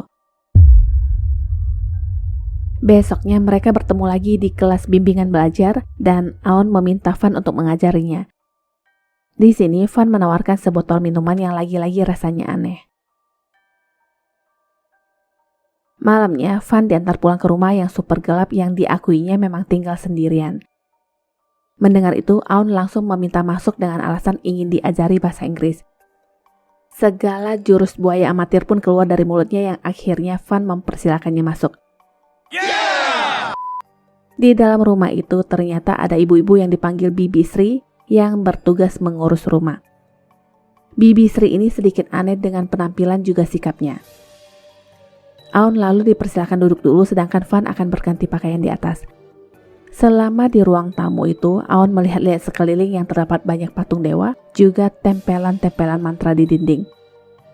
Singkat cerita, Van kembali dan mereka pun mulai belajar tapi Aun lebih fokus melirik paha Van daripada mendengarkan teori. Lagi-lagi botol minuman merah itu disuguhkan dan tak berapa lama Aun pamit ke kamar kecil. Nah, di sini dia mendengar suara tangisan dari sebuah kamar. Baru saja Aun ingin membuka pintu kamar, Bibi Sri memegang tangannya dan menanyakan apa yang sedang dia lakukan. Aun beralasan sedang mencari kamar kecil dan sekembalinya dia menanyakan pada Van apa benar dia hanya tinggal berdua saja dengan Bibi Sri yang dijawab tentu saja. Aun terang-terangan mengutarakan kecurigaannya dengan Bibi Sri dan Van memberitahunya bahwa dulu Bibi memang seorang dukun. Tak terasa jam menunjukkan pukul 10 malam dan rencana selanjutnya tentu saja si bocah ingin nginap. Aun diizinkan menginap tapi tidur di ruang tamu. Tengah malam kamar misterius itu tiba-tiba terbuka sendiri. Seseorang baru saja lewat dan duduk di depan Aun. Merasa seperti ada orang di depannya, Aun membuka mata dan kaget melihat wajah Van yang seperti hantu yang ternyata hanya halusinasinya saja. Setelah itu dia mendengar suara tangisan perempuan dan nyatanya ada hantu yang sedang duduk di sebelahnya sambil menangis. Aun tidak berani memalingkan wajahnya dan suara itu pun terhenti. Pelan-pelan dia menoleh dan hantu itu mengagetkannya sampai dia tersadar dari mimpi. Teriakannya mendatangkan Van yang menanyakan apa yang terjadi. Aun bercerita dia melihat hantu tapi Van berkata tidak ada hantu karena dia dan Bibi Sri sudah 10 tahun tinggal di sana. Aun tetap kekeh berkata melihat hantu yang langsung diteriaki Bibi Sri yang katanya jangan merunding. Aun pun merasa ini tidak beres dan langsung pamit pulang sedangkan Bibi Sri hanya menatapnya dari dalam rumah. Besoknya dia menceritakan pengalamannya kepada temannya Todd dan anehnya ada perasaan seperti kangen terus-terusan kepada Van. Setelah pulang sekolah, Aun kembali ke rumah itu dan yang lebih mengejutkan lagi, Bibi Sri sudah berdiri di belakangnya. Bibi menyuruhnya menunggu di dalam rumah karena Van sedang pergi ke pusat bimbingan belajar. Kamar itu menjadi perhatian Aun dan Bibi lagi-lagi menyuguhkan sebotol minuman merah yang diakuinya hanyalah jus pome. Mereka lalu berbincang yang katanya Van sudah diurus Bibi dari sejak dia masih bayi. Ayahnya sudah pergi meninggalkannya dan sejak itulah ibunya membesarkan Van sendirian sampai sakit lalu meninggal. Sejak itu jugalah Van akhirnya dirawat oleh Bibi. Van adalah anak baik tapi sayangnya tidak punya teman tapi berbeda sekarang. Bibi berkata dia senang sekarang Van sudah diurus oleh Aun yang baik juga ganteng. Tak berapa lama Van akhirnya pulang dan singkat cerita mereka pun lanjut belajar sampai malam. Si Bibi tiba-tiba datang lagi yang berkata dia baru saja berdoa agar para roh di rumahnya bersikap baik dan sekarang waktunya dia untuk tidur. Nah, kesempatan nih. Pikiran ini bocah mulai kemana-mana yang berkata ingin tidur di pangkuan Van untuk istirahat sejenak. Di sini Van bertanya apakah Aun menyukainya yang dijawab iya banget. Diakuinya yang disuka dari Van itu karena dia begitu baik dan Van menanyakan kembali jika begitu apapun yang akan terjadi, akankah Aun menyukainya selamanya yang langsung dijawab iya. Aun lalu meminta berfoto bersama tapi Van mengusulkan untuk memakai ponselnya saja yang akan dikirimkan nanti. Acara selanjutnya sudah tentu bobo-bobo cantik dan besoknya Aun terbangun karena mendengar pertengkaran Van dengan Bibi Sri di luar. Van kemudian masuk dan memintanya untuk tinggal lebih lama di rumahnya Dan entah kenapa Aun kembali tertidur sampai alarm berbunyi di jam 12.55 siang. Di sana ada pesan dari Van yang menyuruhnya untuk menunggu karena dia sedang membeli sesuatu di pasar. Todd menelpon yang mengajak Aun main, tapi Aun malah bercerita bahwa Van sudah berhasil ditidurinya. Setelah makan siang nanti, rencananya Van akan didepak selamanya. Todd juga meminta dikirimkan foto-foto mereka semalam di grup karena penasaran.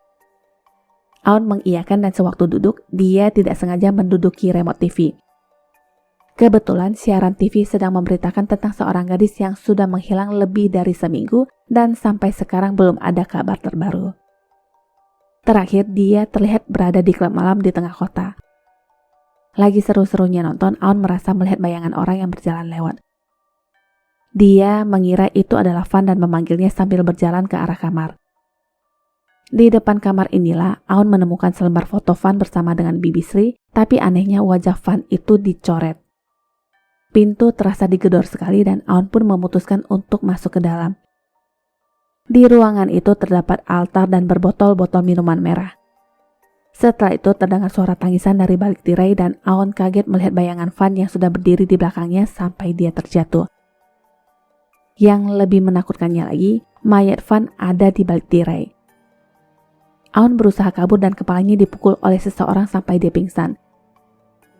Sesadarnya, dia sudah diikat di kursi dengan mata yang tertutup. Aun terus berteriak dan dibentak Bibi Sri agar diam. Karena Aun sudah mengetahui sisi gelap mereka, maka Bibi tidak bisa lagi membiarkannya. Bibi Sri tertawa seperti orang gila sambil mengarahkan ke lehernya. Van lalu datang yang menyuruh Bibi untuk melepaskannya, tapi ditolak oleh Bibi. Dia mengatakan Aun sudah melihat mayat itu dan dengan cara inilah mereka bisa memiliki Van. Van lalu berteriak yang katanya karena kelakuan inilah sebab ayahnya meninggalkan mereka. Jadi jelas bahwa Bibi Sri ini sebenarnya adalah ibu kandung Van dan ceritanya dulu dia menculik seorang gadis lalu melakukan ritual kepadanya. Gadis itu pun dihabisi dan Van disuruh menatap dalam-dalam wajah gadis malang itu agar bisa secantik dia. Air dari dalam botol itu dicampur darah dari sang gadis dan harus diberikan kepada pria yang disukai Van, maka pria itu akan melihat Van secantik gadis malang ini. Yang Bibi Sri lakukan kepada Van hanya agar dia tidak bernasib buruk seperti ibunya yang ditinggal pergi ayahnya. Van sendiri pede berkata Aun tidak seperti ayahnya karena Aun mencintai kepribadiannya. Tamparan pun dilayangkan ke wajahnya dan mereka berantem sampai akhirnya Bibi Sri tidak sengaja lalu meninggal. Van berjalan pelan melepas kain penutup mata Aun dan memintanya untuk membereskan mayat ibunya. Setelah itu, walaupun tidak membuka mulut, tapi ekspresi Aun mengatakan segalanya. Dia kaget melihat wajah Van dan Van pun mulai menangis sambil menutup wajahnya. Aun mencoba membujuk Van agar melepaskannya dan dia tidak akan memberitahukan siapapun tentang ini. Tentu saja itu bukan jawaban yang ingin didengarkan Van dan itu pun langsung ke wajah Aun. Dilayangkan beserta teriakan yang mempertanyakan kenapa Aun berbohong yang katanya suka dengan kepribadiannya, bukan tampangnya. Jadi sebelumnya Van yang wajahnya seperti inilah yang memberikan minuman kepada Aun di awal cerita.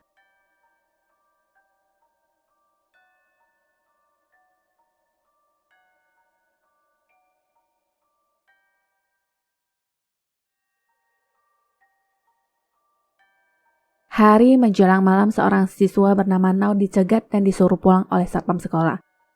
Alasan Nau datang malam-malam hanya karena ingin membuat stand bersama teman-temannya untuk kegiatan sekolah, tapi tetap saja tidak diperbolehkan.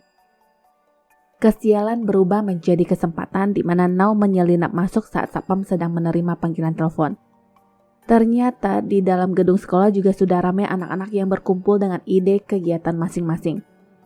Grup mengisi teka-teki silang ini yang paling kuno dengan anggota yang hanya beberapa orang yang adalah Jay, Cam, Nat, Play, dan Nau. Baru saja mereka berebut merencanakan penarikan anggota baru, Pak Satpam datang yang langsung membubarkan mereka. Singkat cerita, Satpam menggembok pagar depan tapi ternyata Nau dan yang lainnya masih di dalam kelas. Sedikit cerita tentang Pak Satpam yang katanya dulu adalah mantan tentara dan sekarang selalu mengambil shift malam. Setelah selesai dengan urusan mereka, waktunya pulang, tapi masalahnya sekarang mereka harus melewati Pak Satpam yang sedang minum-minum sambil mengelap. Dua siswa dari kelas sebelah maju dan langsung digampar sebelum diusir keluar. Melihat kejadian itu, mereka langsung mundur karena tidak ingin mendapatkan nasib yang sama. Jae kemudian mempunyai ide menginap di dekat kolam renang terbengkalai yang jelas tertulis larangan masuk. Pilihannya cuma dua sekarang, tetap nekat masuk atau ditempeleng satpam. Di antara kelima orang ini, Play terlihat sekali menyukai Nat yang sering curi pandang padanya sedangkan Cam menargetkan Jae. Tengah malam, satpam sudah tertidur dan mereka malah nyemplung di kolam. Jika ini ketahuan maka habislah mereka. Dulu juga pernah kejadian dengan dua orang senior yang ketangkap basah merokok di toilet dan hasilnya rokok yang sudah mereka buang ke toilet disuruh ambil dan dipaksa masukkan ke mulut. Ada lagi kejadian murid yang ketangkap basah sedang bermesraan di sekolah dan terjadilah sebuah insiden yang mengakibatkan kaki sang satpam pincang. Dia terdorong ke bawah tangga. Sekarang mereka mengira-ngira apa yang akan satpam lakukan kepada mereka jika tertangkap. Apapun itu mereka tidak ingin tahu sekarang, yang penting bersenang-senang. Jae mempunyai ide melompat dari atas kerangka besi tanpa tahu ada alat berat di atasnya, juga paku di dalam kolam. Kali ini dia beruntung, paku itu tidak terinjak sama sekali. Nao yang sedang mengambil minuman mempunyai ide lain saat melihat ruang listrik. Dengan sengaja dia mematikan lampu kolam renang sedangkan Jae masih sibuk bermain lompat ke kolam dengan Cam. Gerakan-gerakan mereka membuat penyangga besi bergerak, juga alat yang di atas kepala mereka. Cam didorong ke kolam dan Jae pun menyusul. Alat itu jatuh dari atas hampir mengenai Cam saat lampu dimatikan. Momen ini hampir banget mengenai Cam tapi beruntung tidak sampai terjadi. Baru saja mereka menyadari Nao yang tidak bersama mereka, satpam tiba-tiba ngegepin mereka yang langsung membuat semua anak-anak ini kabur. Ponsel Jae terjatuh dan mereka bersembunyi di dalam lemari secara terpisah. Sialnya, Cam ketangkap dan tidak tahu dibawa kemana. Nat berencana mencari Cam dan Nao, tapi menurut Jae sebaiknya mereka segera pulang sebelum ketangkap juga. Nat tidak setuju dan tetap ingin mencari kedua temannya. Tak jauh dari sana yang mengejutkan adalah mereka menemukan mayat Pak Satpam yang meninggal secara mengenaskan di antara besi. Ini tentu menjadi tanda tanya besar jika memang Pak Satpam sudah meninggal, lalu siapa yang tadi mereka lihat di depan loker. Play yang paling histeris dan berlari ke depan gerbang, tapi sayangnya gerbang sudah terkunci dengan rapat. Melihat reaksi Play yang ketakutan, Nat meminta Jae untuk menjaga Play di sana sedangkan dia akan kembali masuk untuk menemukan teman-temannya. Melihat kegigihan Nat, Play akhirnya berubah pikiran dan memutuskan untuk ikut. Jae masih belum mau mati konyol tapi beberapa sindiran akhirnya membuatnya ikut. Jejak air di lantai itulah yang menjadi petunjuk arah yang mengarahkan mereka ke sebuah ruangan. Suara langkah kaki terdengar mendekat dan tepat di depan pintu, Pak Satpam itu berhenti sejenak. Dia kemudian berjalan pergi dan selang sekian detik, dia kembali lagi dan beruntung mereka sudah berpindah tempat. Kebodohan lainnya lalu diperbuat oleh kedua bocah ini. Di saat seperti ini mereka berdebat hanya karena berbeda keinginan. Nat tidak terima jika Jae bersikap tidak setia kawan, apalagi Nao adalah kakak kandungnya. Singkat cerita, Jae memutuskan untuk pergi sedangkan Nat dan Play melanjutkan pencarian.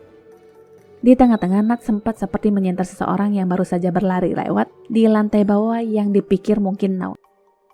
Jae sendiri masih mencoba mencari jalan keluar dan di sebuah tempat, dia malah menemukan Cam yang sedang menangis di pojokan. Pelan-pelan dia mendekati Cam dan baru saja ingin menyentuh pundaknya, Jae ketangkep oleh satpam. Sekarang Pak Satpam berada di tempat di mana Nat dan Play berada. Mereka main kucing-kucingan dan yang lebih menakutkan, Play melihat arwah Cam juga Jae yang sedang berdiri tak jauh dari mereka. Nat menutup mulutnya dan segera lari dari tempat itu. Sekarang mereka mendengar suara seseorang yang terus mengatakan maafkan aku dari balik sebuah pintu. Ketika pintu dibuka, nyatanya tidak ada siapa-siapa tapi suara itu bahkan terdengar dari balik pintu lainnya. Nat memanggil Nao untuk membukakan pintu segera sedangkan suara langkah kaki Pak Satpam sudah semakin jelas. Setelah pintu dibuka, Nao terus meminta maaf dan berkata tidak bermaksud menghabisi nyawa kalian semua. Dari rambut yang tidak pernah mengering inilah akhirnya Nat mengetahui kebenaran. Jadi ceritanya saat Nao mematikan sekring listrik, alat berat di atas itu menimpa Cam lalu saat mendengar teriakan Jae, Nao menyalakan sekring yang bertepatan dengan jatuhnya kabel listrik. Setelah itu Pak Satpam datang, tapi naas dia mengalami kecelakaan saking ingin menangkap Nau di antara besi-besi yang akhirnya tewas. Nau yang ketakutan itu pun akhirnya bersembunyi di sebuah ruangan sampai kedua roh ini datang. Jadi intinya mereka semua belum menyadari kematian mereka sebelumnya. Semuanya sudah jelas dan sekarang Nau sudah ditemukan. Sudah saatnya mereka untuk pergi, dan di mata Nau yang terlihat hanyalah lantai yang basah.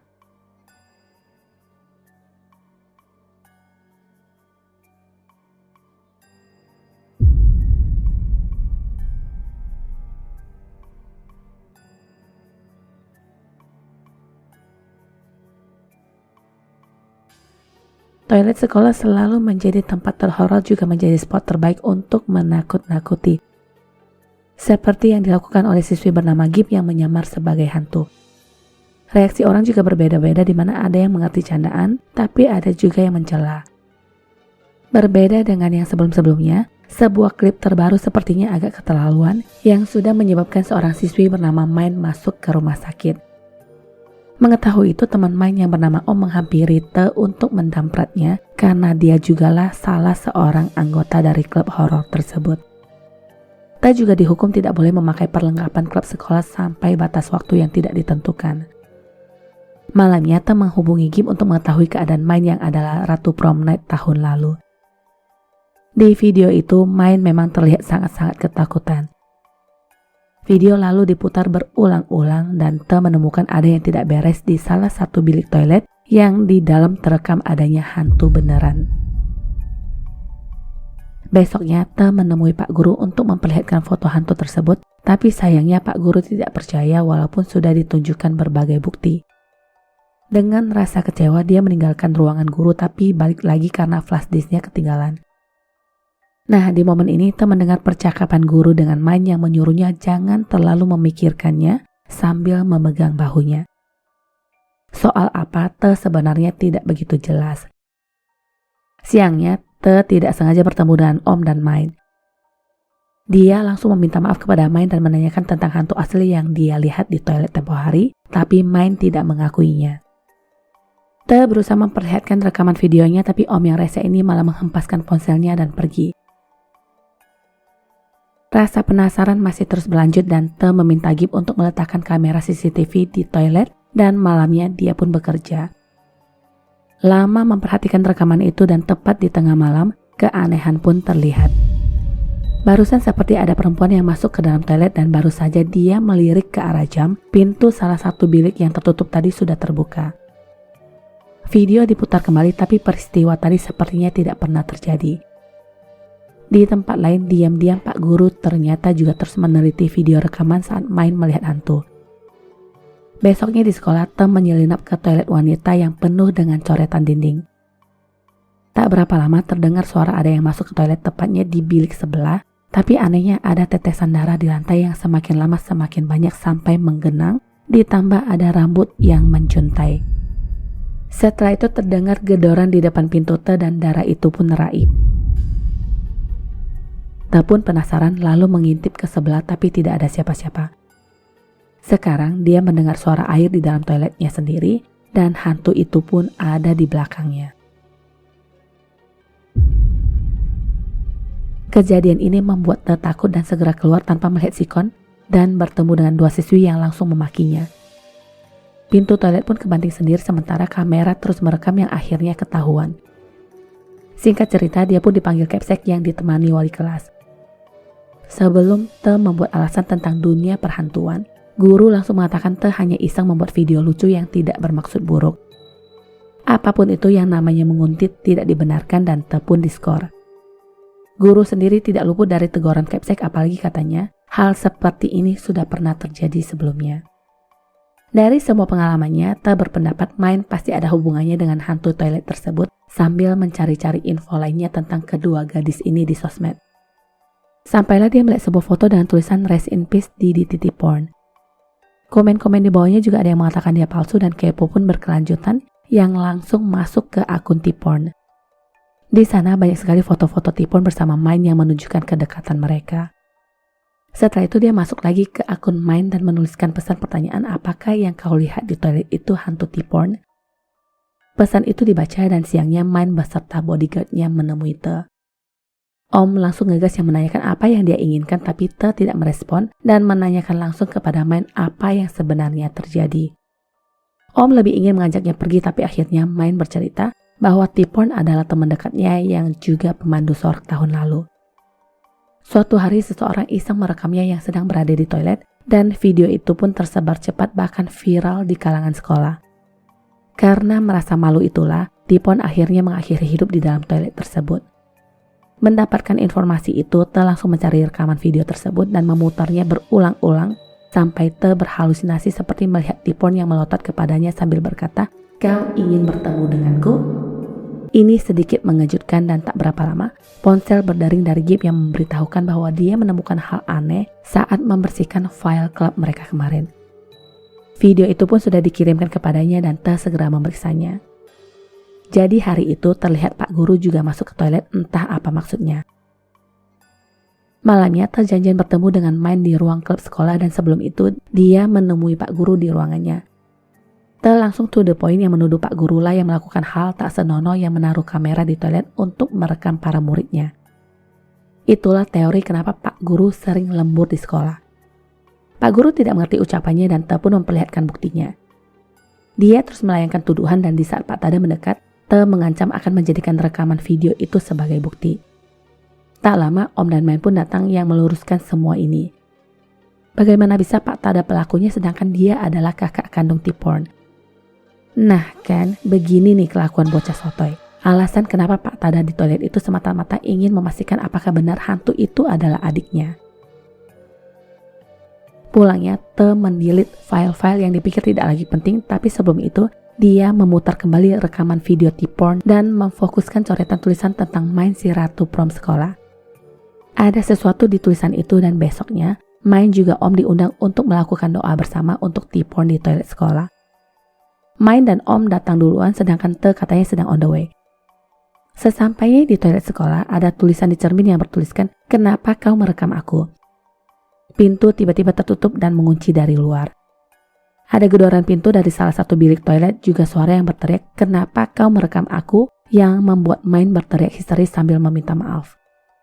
Dari mulut Main inilah akhirnya mereka tahu bahwa dia yang melakukan ini semua yang tidak terpikirkan akan seperti ini efeknya. Setelah pengakuan itu, seseorang keluar dari toilet yang ternyata adalah Gibb. Rekaman pengakuan Main tadi sudah terekam dan Te pun masuk sambil berkata, "Ternyata kau." Jadi sebelumnya Te mencurigai tulisan yang di-blur di sebelah tulisan Ratu Prom Night itu dan mengikisnya. Ternyata itu adalah tulisan nama T-Porn. Sampai di sini Main masih tidak mengakui rekaman itu, hanya saja dia yang sudah menyebarkannya. Alasannya jelas bahwa Main ingin menang dalam pemilihan Ratu Prom Night dan karena adanya rekaman tersebut, T-Porn akhirnya kehilangan popularitas kala itu. Jadi ceritanya suatu hari dia dikirimi video T-Porn oleh nomor tak dikenal dan memutuskan untuk menyebarkannya. Om langsung ngegas dan meminta Te untuk tidak lagi menyudutkan Main. Di momen ini hantu T-Porn muncul yang berdiri di belakang Gibb tapi hanya terlihat di cermin. Sesudahnya hantu itu muncul di depan wajah Om dan bertanya, "Kenapa kau merekam aku?" Hantu itu terus mendesak sampai Om sendiri mengakui dialah yang melakukan kejahatan tersebut. Om tidak bermaksud mengakibatkan kematian T-Porn karena sesungguhnya dia hanya ingin memenangkan Main dalam kontes pemilihan Ratu Prom. Kala itu Om sangat mendukung Main dan suatu hari T-Porn mengajak Main untuk berganti baju saat latihan selesai. Di sanalah T-Porn menulis namanya dan Main sebagai Ratu Prom. Setelah mereka keluar toilet, si Om ini ternyata dari tadi sudah menguping di sebelah dan dia jugalah yang menaruh kamera di bilik toilet sebelah setelah mengetahui T-Porn akan selalu memakai toilet yang sama setiap hari. Berhasil mendapatkan rekaman itu, dia pun mengirimkannya ke Main dengan nomor yang berbeda. Sejak video itu tersebar, semua orang memandang T-Porn dengan tatapan menghujat yang membuatnya tidak nyaman dan singkat cerita, akhirnya Main lah yang dinobatkan sebagai Ratu Prom. Yang menutupi nama T-Porn juga adalah Om saking niatnya nih bocah. Semua itu dia lakukan hanya karena rasa sukanya kepada Main. Melihat Om yang menangis, Te pun mencoba untuk membantu membangunkannya dari posisi duduk, tapi siapa sangka Om malah didorong saat Te berhalusinasi melihat perubahan Om yang seperti hantu. Dorongan pelan itu ternyata berakibat lebay yang membuat Om tidak sadarkan diri karena kepalanya bocor, sedangkan kamera terus merekam kejadian tersebut.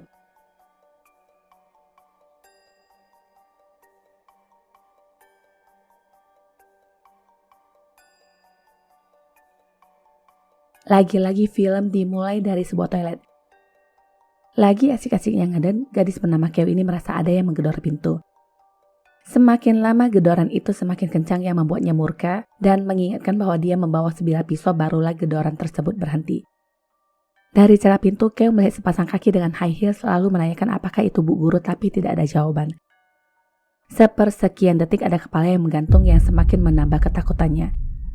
Karena ponsel mati, Keo pun tidak ada pilihan lain selain kabur dan ternyata yang sedang berdiri di depan pintu hanyalah sebuah boneka manekin. Keo beranggapan itu hanyalah keisengan orang-orang, tapi saat dia berjalan pergi, ada yang memanggil namanya. Tidak ada siapapun di sana selain dia dan boneka manekin.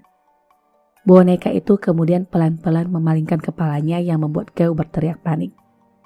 Anehnya sekarang boneka itu menghilang dan karena penasaran, Keo pun memeriksa satu persatu toilet tanpa mengetahui boneka itu sendiri sudah berdiri di belakangnya.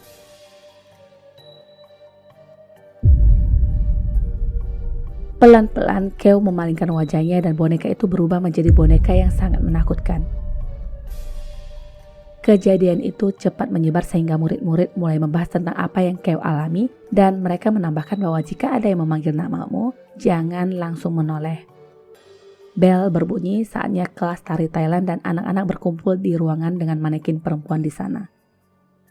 Bi yang tadi berkata tidak mempercayai apa yang dialami oleh Keo melirik manekin tersebut dan rambut-rambut pun terjuntai dari atas yang hanyalah candaan Palm, tapi Bi sama sekali tidak takut. Guru kemudian datang yang menyuruh mereka menyalin lirik lagu yang ada di papan dan jika sudah selesai maka boleh pulang duluan.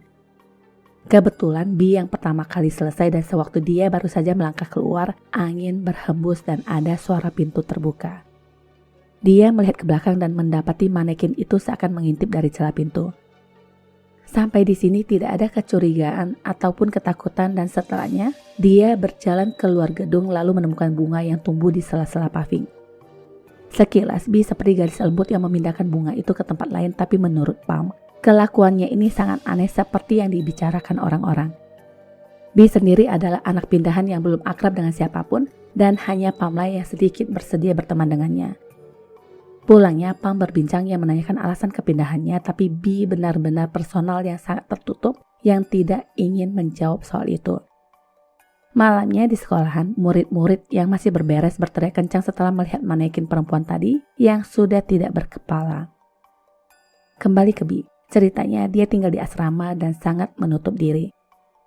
Dia tidak ingin berkumpul dengan teman-teman lainnya walaupun sudah diajakin.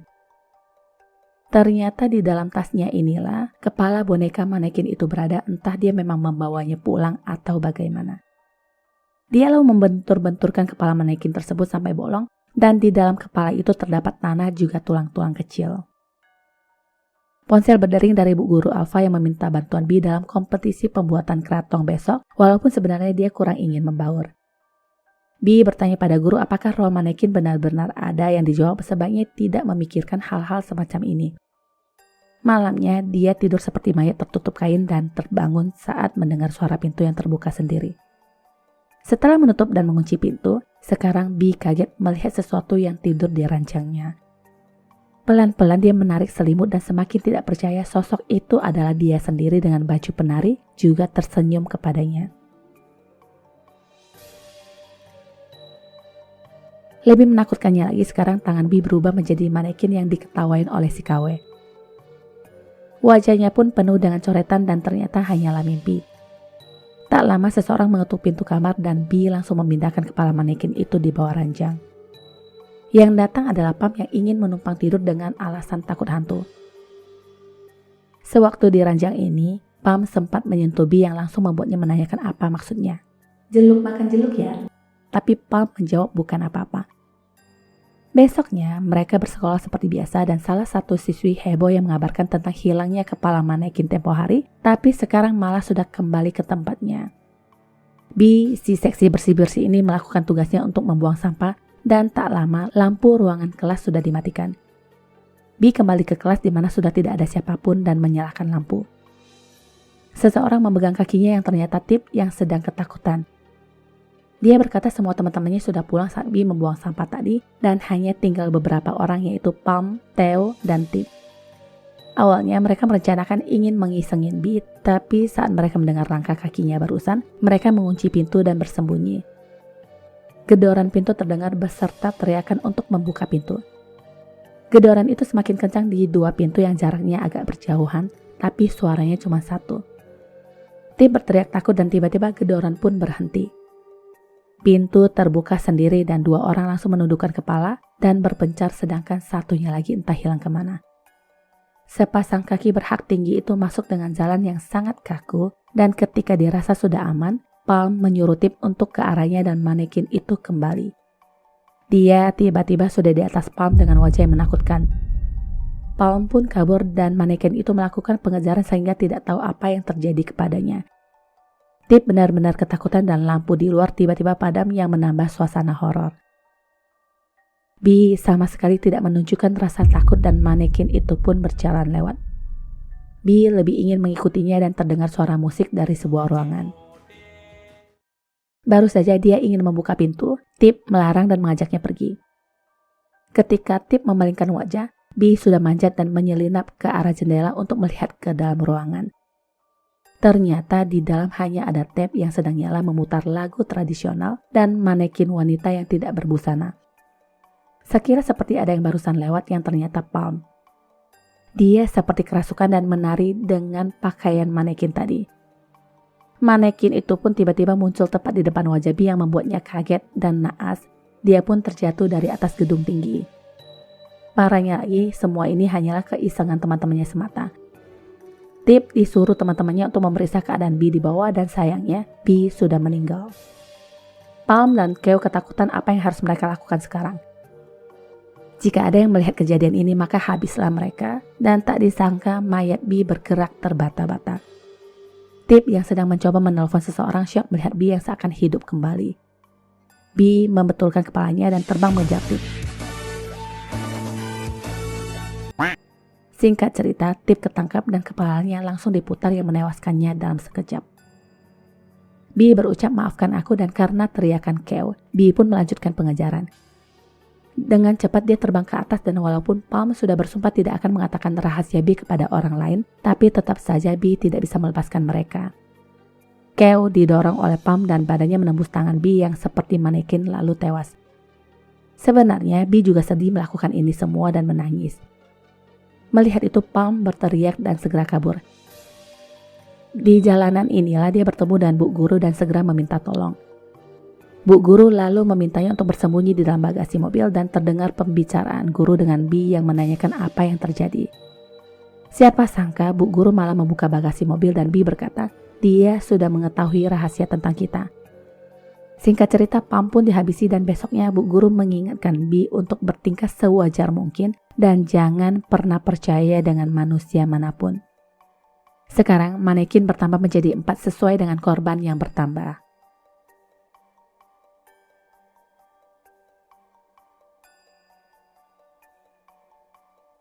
Tahun pelajaran baru semester 1 sekolah Tipayanari, seorang siswi bernama Pinto mengerjakan soal sambil menggaruk meja sampai tangannya terluka.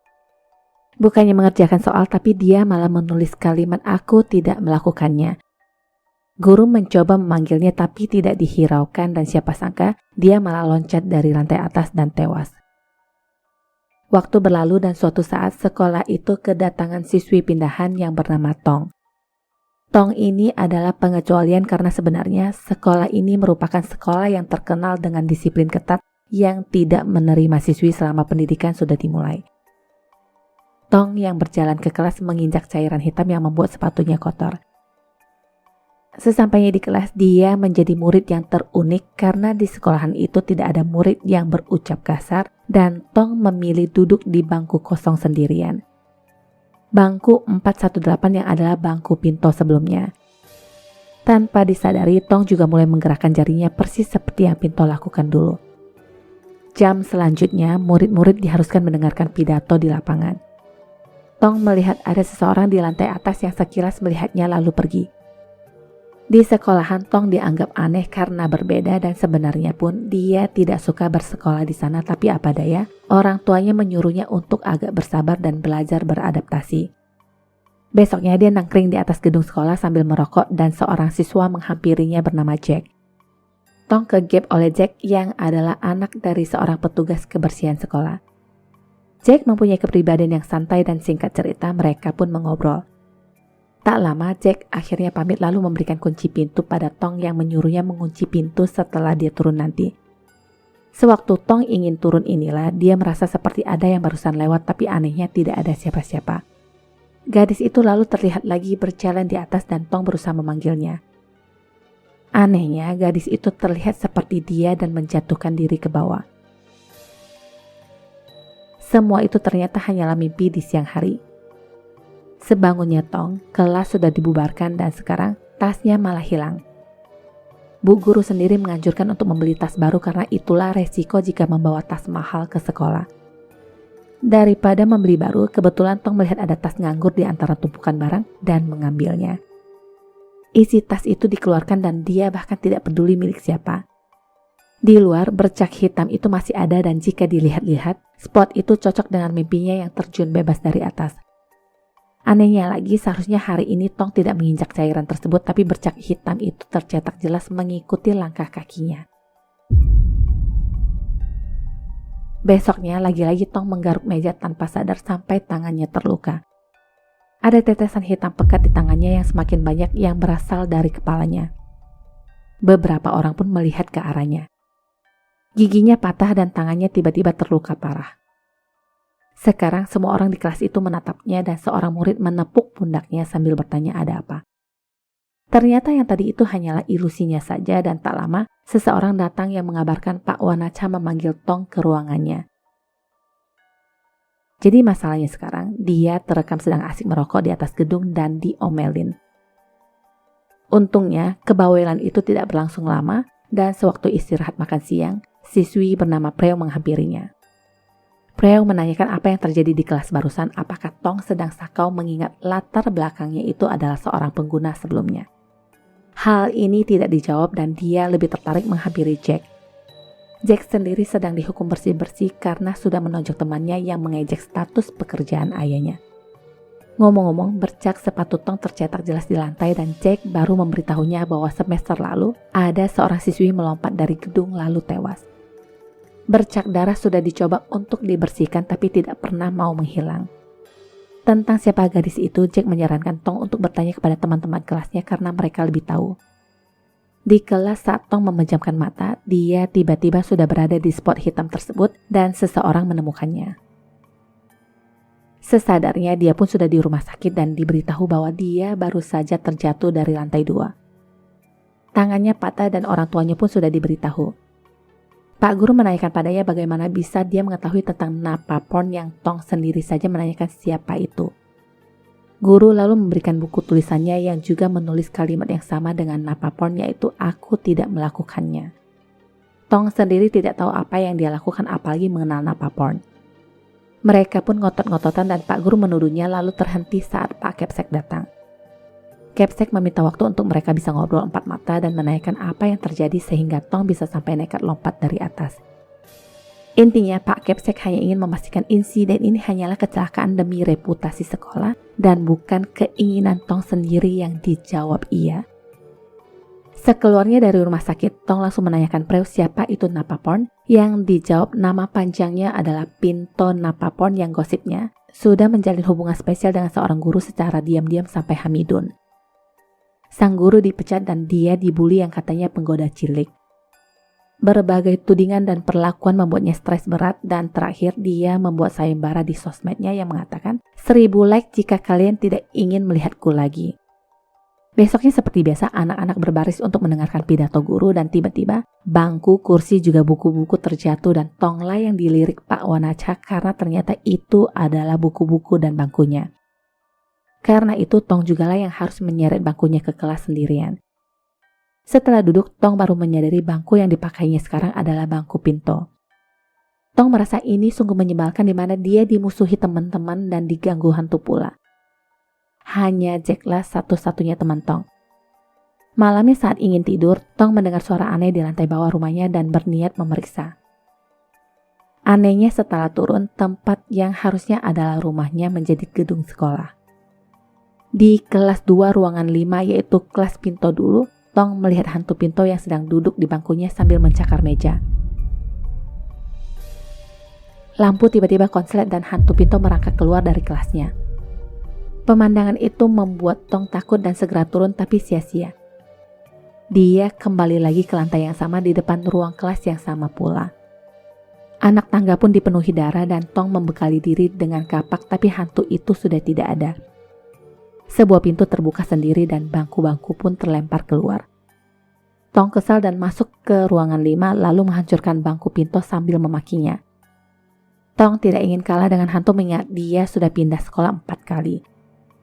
Ada cairan hitam yang keluar dari bangku itu serta suara tangisan perempuan.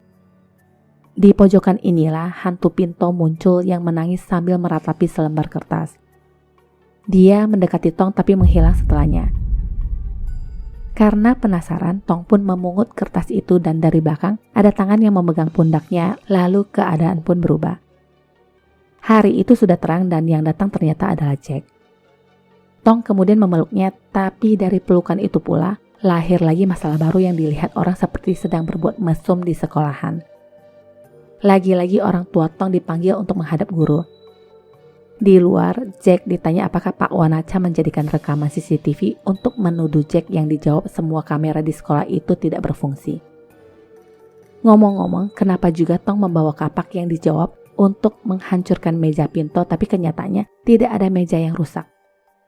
Lebih parahnya lagi, Tong diminta keluar dari sekolah yang membuat ibunya berkaca-kaca walaupun sebenarnya Pak Wanacha tidak memegang bukti yang kuat.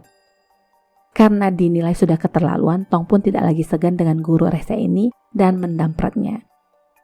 Guru beralasan ini semua untuk kebaikannya dan Tong pun langsung menyerangnya memakai Pinto. Bagaimana dengan Pinto? Kau juga mengeluarkannya hanya karena gosip yang menerpanya, tapi Pak Wanacha mengelak. Tong lalu mengeluarkan sebuah kertas yang berisikan petisi penyerahan pemberhentian. Di sini tertulis, aku Nona Napaporn ingin mengisi petisi yang ditulis Pak Guru, yang artinya surat itu adalah surat pengusiran paksa yang dilakukan secara halus. Karena sudah tersudut begini, Pak Guru mencoba membela diri dengan berkata, kondisi Pinto saat itu yang sudah dihamili orang lain tidak bisa diterima siapapun di sekolahan, tapi Tong meminta Pak Guru melihat kembali baris sekian yang diisi Pinto yang mengaku tidak hamil. Jadi intinya itu hanyalah gosip belaka dan guru yang sangat tidak bijaksana ini sudah melakukan kesalahan fatal yang sampai kapanpun tidak akan diakuinya. Tong sendiri juga sudah tidak ingin berlama-lama bersekolah di sana dan sengaja membuat onar agar sekolah punya alasan untuk mengusirnya. Semua orang mendatanginya dan sekarang bercak sepatu Pak Guru sendiri bernoda hitam yang artinya sekarang Pak Gurulah yang akan dihantui. Nama sekolah yang tercetak tebal di balkon sekolah dirubah oleh Tong dari Tripayanari menjadi Payah.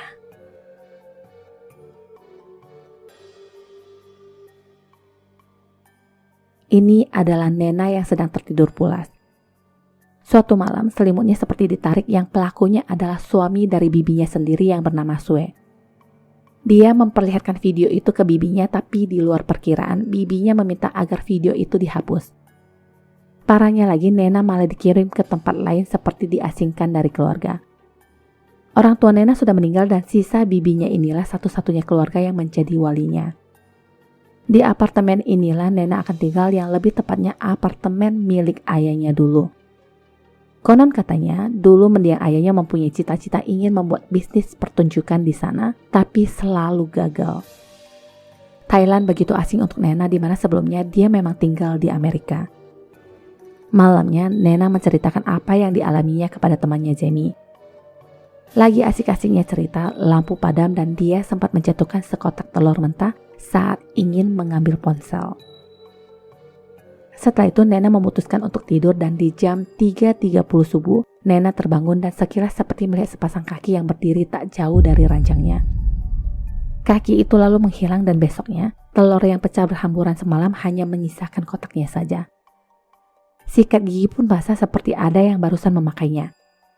Ini tentu hal aneh, tapi mau diperiksa di setiap sudut manapun, tidak ada orang lain selain Nena. Setelah menggembok pintu, Nena berjalan keluar dan melihat adanya penawaran tiket murah ke US, dan pulangnya dia pun berhitung kira-kira berapa uang yang akan didapatkannya jika menggadaikan semua perhiasan dan laptopnya. Sayangnya semua masih belum cukup dan di lemari masih ada baju peninggalan ayahnya. Nena lalu menghubungi Jamie dan menceritakan perasaannya seperti masih tinggal bersama ayahnya. Detak jantung ayahnya pun kadang terdengar pelan di ranjang. Di sini Jamie malah bikin parno yang menanyakan bagaimana jika itu ternyata bukanlah ayahnya melainkan hantu lainnya. Jamie lalu berkata ada sesuatu di belakangmu dan menakut-nakuti Nena dengan topeng hantu tapi tidak berhasil. Menurut Jamie, Nena mungkin hanya sedang halus soal telur dan sikat gigi basah yang palingan. Dialah yang tidur sambil melakukan hal-hal konyol itu.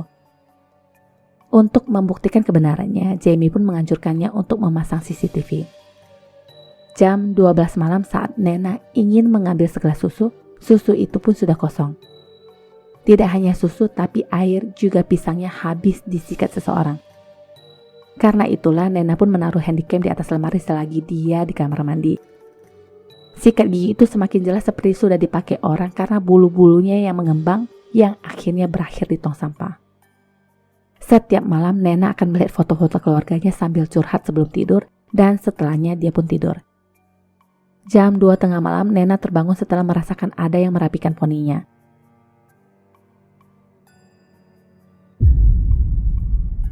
Anehnya lagi ada foto-fotonya di ponsel seperti ada yang barusan mengambil foto-fotonya selagi tidur. Ini jelas menakutkan dan jepit rambutnya yang tadi ditaruh di toilet tiba-tiba sudah ada di lantai. Saking takutnya Nena tidak berani tidur di kamar dan duduk di samping Pak Satpam. Yang ada Pak Satpam mengira dia itu adalah hantu dan menjauhinya. Nena tidak tahan lagi dan segera membeli tiket ke Amerika.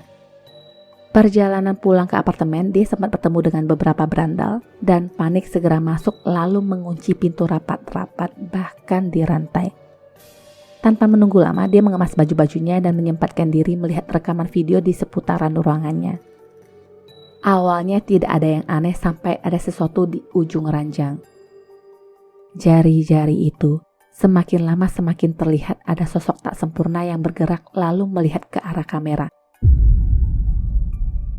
Nena kaget dan kamera pun terlempar. Sekarang yang dia lakukan adalah mengambil foto di bawah ranjangnya tapi ternyata tidak ada apa-apa. Dia pun segera menarik koper dan sayangnya kunci rumah tercecer ke bawah ranjang. Untuk mengambilnya, Nena pun menggunakan dan ingin membuka gembok tapi entah kenapa, tiba-tiba Nena merasa kelayangan lalu jatuh di beanbag. Di sana ada kameranya dan lagi-lagi dia penasaran melihat rekaman kamera tersebut yang memperlihatkan hantu itu berdiri di depan beanbag dan jatuh sebelum Nena pulang tadi. Sekarang Nena ketakutan menyadari dia yang berada di satu beanbag dengan sosok tadi dan berusaha secepat mungkin untuk keluar. Pintu-pintu lainnya di apartemen itu tidak sama sekali mengarah keluar dan malah connect ke ruangan penyimpanan lainnya. Ada satu ruangan dengan boneka perempuan dan ulat-ulat di bawah lantai. Disinilah baru terpikirkan Nena untuk menelepon Bibi Sue tapi sinyal kurang mendukung yang akhirnya si Bibi pun hanya berkata kita bicara lagi nanti lalu mematikan ponsel. Tidak ada pilihan, Nena lalu kembali ke kamar dan berjalan pelan mencari keberadaan makhluk tadi. Di sebuah lemari, dia menemukan poster ayahnya dengan tulisan Magic Show dan sosok aneh di bawahnya dengan tulisan tulang lunak. Teringat omongan Bibi Sue yang berkata ayahnya dulu ingin membangun bisnis pertunjukan di sana. Beberapa gambar itu menunjukkan konsep dan bagaimana makhluk aneh itu akan mendukung show tersebut. Selagi Nina melihat sebuah gambar, makhluk itu ada di belakangnya dan berjalan lewat. Nena pun memberanikan diri untuk meminta makhluk itu keluar. Permintaan dikabulkan. Sosok itu memperlihatkan diri dan Nena pun mengajaknya bicara yang menanyakan apakah dia yang mengambil foto-foto sewaktu Nena tidur dan dia jugalah yang menyentuhnya. Nena lalu mengajaknya pergi besok pagi jika dia memang ingin ikut dan makhluk itu benar-benar masuk ke dalam koper dengan melipat tangan kakinya sendiri. Ternyata Nena menipunya dan membuang koper itu keluar dari balkon. Koper yang sudah mendarat di lantai itu mengeluarkan darah dan Nena pun segera pergi dari apartemen tersebut. Dia menumpang bus ke bandara dengan menggeret koper bajunya. Apartemen ditinggalkan begitu saja dan tanpa sadar, poster-poster itu juga tertulis kata kembar. Jadi ada kemungkinan makhluk itu adalah kembaran Nena. Nyatanya lagi di dalam koper yang dibawa Nena tadi, makhluk itu tetap masih ada dengan mengeluarkan jari tangannya.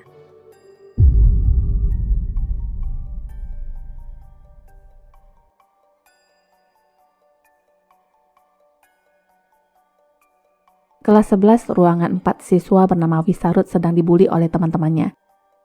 Di antara para berandal ini, ada satu yang masih dalam kategori sedang yang hanya melihat tanpa melakukan apapun. Anak ini bernama Ed yang adalah murid daerah yang baru saja pindah dan bersekolah di Bangkok. Ed tinggal di asrama sekolah dan setiap harinya dia akan menelpon ibunya sekedar untuk ngobrol.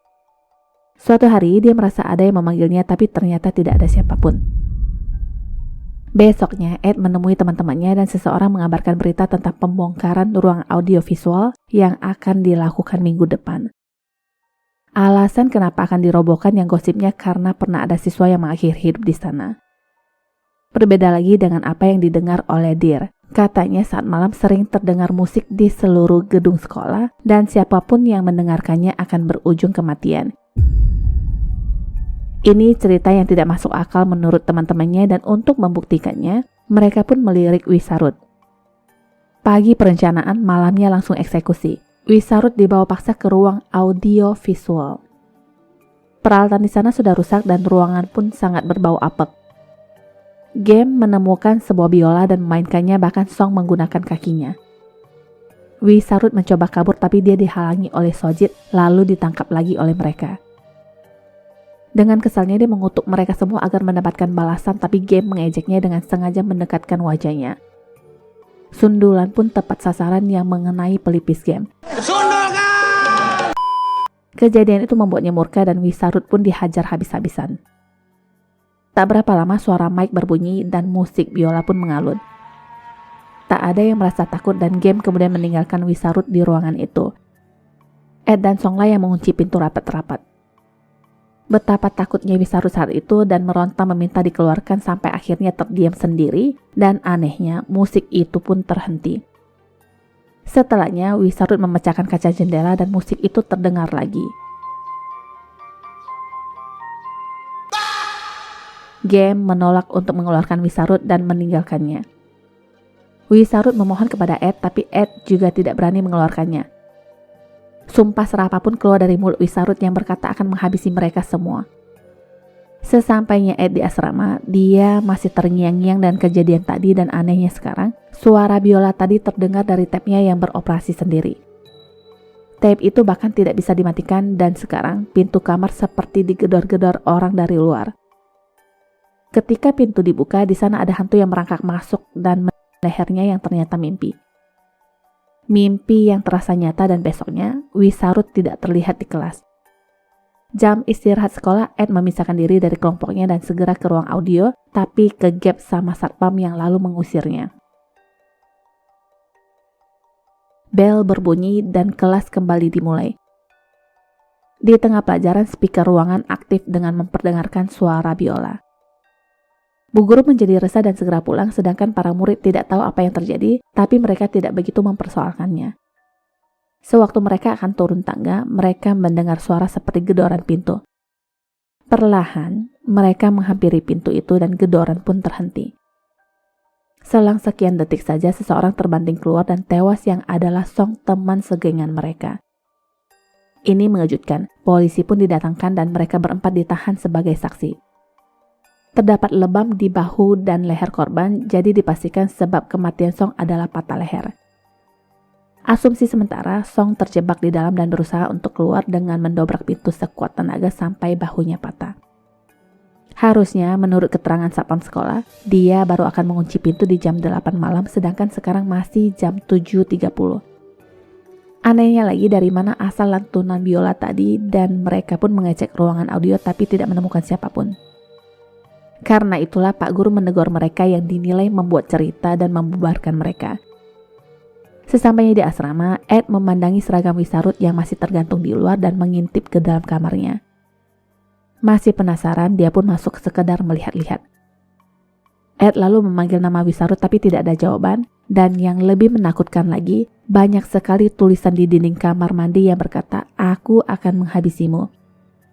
Besoknya, Pak Guru mengumumkan tentang kematian Song dan beberapa murid mengkaitkannya dengan cerita hantu di ruang audio. Untuk menghormati teman mereka yang sudah meninggal, guru meminta mereka untuk berdiam diri selama semenit. Keanehan pun terjadi saat guru ingin membubarkan mereka. Mic-nya sempat rusak dan suaranya terbata-bata. Mic yang rusak itu terdengar lagi saat mereka berada di dalam kelas.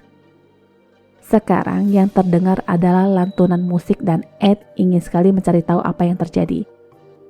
Dia berlari ke depan ruangan informasi dan melihat kebingungan para anggota penyiar. Segera, Ed mengabarkan kepada Game dan Deer. Eo yang sedang berlatih sepak bola tiba-tiba bertingkah aneh dan menabrakkan diri ke tiang gawang. Saat itu suara lantunan biola berubah menjadi suara distorsi dan Eo sendiri pun tewas di tempat. Peristiwa ini semakin meneror mereka sampai Deer pun menolak untuk masuk sekolah keesokan harinya tapi dipaksa oleh bapaknya. Sekarang bahkan semua murid tampak memakai earphone. Bu Guru Nat juga bersikap aneh. Dia menumpuk bangku dan kursi di depan gerbang ruangan audio sambil berkata tidak akan berhenti sampai pihak sekolah menyetujui untuk tidak membongkar ruangan tersebut. Bu Nat berteriak semua orang akan mati, mereka semua akan membayar dosa-dosa mereka. Perkataan ini dianggap nyeleneh dan Pak Kepsek tetap tidak akan merubah keputusannya.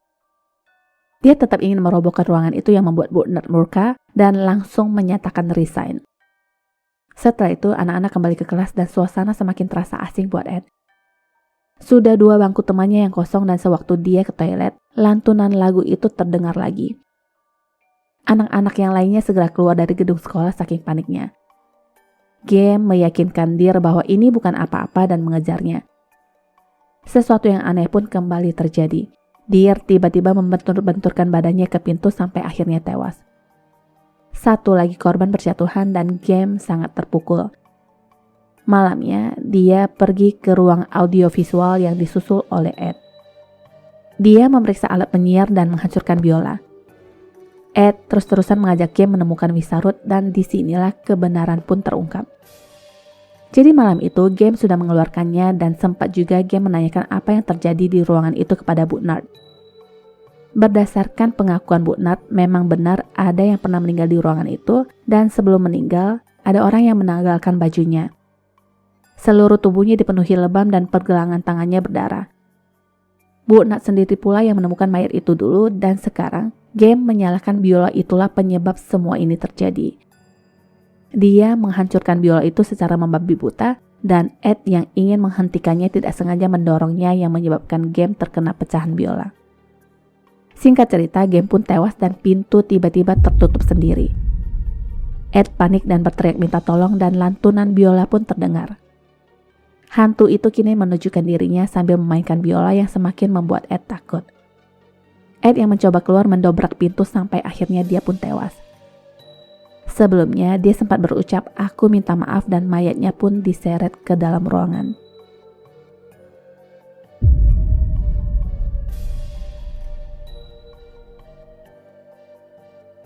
Bercerita tentang Tam yang menjadi bulan-bulanan di sekolahan. Suatu hari, dia berjalan sendirian dan masuk ke gedung sekolahan terbengkalai yang harusnya sudah ada papan larangan masuk. Disinilah dia bertemu dengan kekasih yang baru dikenalnya yang bernama Pun. Awal bertemu Pun langsung ngobrolin soal gedung sekolah berhantu yang katanya pernah terjadi tragedi memilukan yang menewaskan para murid. Walaupun begitu, tetap saja tempat itu menjadi tempat yang sangat asik buat kedua remaja jeluk makan jeluk ini. Selanjutnya mereka pun berenang di kolam kotor dan Punlah yang mengajak Tam untuk menyelam sambil melihat langit yang katanya sih perasaan akan lebih plong jika melihat langit dari dalam air. Tam melakukan itu dan tak lama terdengar suara gedoran pintu. Saat dia membuka mata ternyata dia sedang tertidur di ruang kelas. Mendengar gedoran tersebut, Tam langsung kabur lewat jendela tapi sayangnya ketangkep dan digebukin rame-rame perihal hutang piutang. Scene yang satu ini lebih persisnya terjadi sebelum pertemuan dengan Pun yang digebukin habis-habisan. Lanjutannya sekarang, dia pulang ke rumah dan kenal lagi sama maknya yang menanyakan siapa laki-laki yang ada di foto itu. Jawaban standar hanya teman tapi maknya tetap nggak percaya. Maknya berkata hal seperti ini sudah pasti akan ditentang oleh sang ayah sambil menangis, dan hal itu membuat Tam merasa kasihan pada maknya yang langsung berlutut juga berjanji untuk tidak melakukannya lagi. Janji di mulut, lain lagi kelakuan, apalagi si Babang datang lagi untuk menemuinya.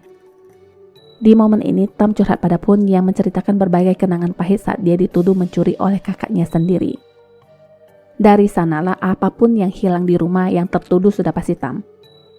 Sebagian ada benarnya. Tam memang pelaku pencurian itu, apalagi ditambah dia kecewa karena orang tuanya tidak lagi percaya kepadanya. Jadi apa bedanya berbuat baik atau buruk, toh hasilnya akan sama saja. Pun juga mempunyai kekecewaan yang sama dengan lingkungannya yang selalu menghakimi statusnya sebagai. Beberapa orang menyemangatinya yang menyuruhnya untuk bertahan dan jadilah sukses, tapi sebuah pertanyaan besar juga terlintas. Jika tidak sukses, apakah itu artinya kalangan mereka bisa disebut pecundang? Malamnya Tam yang sedang enak-enaknya tidur dibangunkan oleh kakaknya yang lagi-lagi disidang sama maknya. Jadi sekarang senjata ayahnya hilang dan kakaknya menuduh Tam sudah menggadaikannya. Seperti biasa, apapun hal buruk yang terjadi di rumah sudah pasti Tam yang akan disalahkan. Kenyataannya sekarang, memang Tam ada hubungannya karena dia berkomplot dengan Pun untuk nyolong senjata tersebut. Besoknya Tam duduk sendirian di tepi kolam sekolah dan merasa penasaran dengan lumut yang menempel di dinding kolam. Dia pun berusaha membersihkan dinding tersebut dan tiba-tiba seperti ada yang menarik kakinya. Beruntung Tam masih selamat dan ditarik oleh Pun, dan sesadarnya dia mengaku tidak mengingat apa yang terjadi. Pun lanjut menceritakan tragedi siswa yang pernah tenggelam di kolam yang ditemukan sudah membusuk selama 2 minggu. Anehnya selama mengapung di kolam, orang-orang tidak satupun yang melihatnya. Konon katanya hantu sudah menyembunyikannya. Pun lalu mengajak Tam memeriksa ke ruang ganti pria untuk mengobati penasaran mereka. Di sana juga terlihat ada lumut yang menempel dan tempat itu sangat berbau tidak enak. Sebuah pintu terbuka perlahan dengan sendirinya dan ada sosok mayat yang adalah kakak Tam. Entah apa yang terjadi dengannya, tapi yang pasti Tam dan Pun sepakat untuk segera menyingkirkan jasadnya nanti malam. Singkat cerita, malamnya mereka kembali dan sekilas terdengar suara percikan air dari kolam renang. Anehnya lagi, jasad kakak Tam juga menghilang dari tempatnya yang membuat Pun berpikir pasti sudah disembunyikan oleh hantu. Karena sudah terlanjur di sana, Pun lalu meminta Tam untuk membantunya membersihkan tempat itu dari berbagai barbuk. Kelakuan mereka ini membuktikan bahwa mereka lah yang sudah menghabisi kakak Tam, dan di tengah-tengah Tam memanggil Pum tapi tidak ada tanggapan. Dia lalu berniat untuk mencari Pum dengan senter ponsel seadanya, dan tiba-tiba ada hantu yang menutup mata Tam dari belakang. Entah apa yang terjadi, tapi sesadarnya dia sudah terbaring bersama Pum di sampingnya. Tam menangis dan Pum menyuruhnya untuk kembali tidur, tapi Tam lebih memilih kembali ke rumah. Jadi yang terjadi sebenarnya adalah mereka menemui seseorang untuk menghabisi kakak Tam dengan bayaran yang besar. Kembali ke masa sekarang. Sesampainya Tam di rumah, dia melihat jasad kakaknya yang sudah bersimbah darah, dan besoknya dia kembali bertemu Pum. Tam mengajaknya berendam di sungai untuk melepas pelik dalam kepalanya. Inilah yang mereka lakukan di saat-saat murung. Mencoba melupakan hal buruk yang sudah mereka lakukan. Tamat. ขอบคุณที่รับชมช่องของเรานะคะ ถ้าชอบอย่าลืมกดไลค์ กดติดตาม และแชร์หนังเรื่องต่อไปของเรานะคะ ขอบคุณค่ะ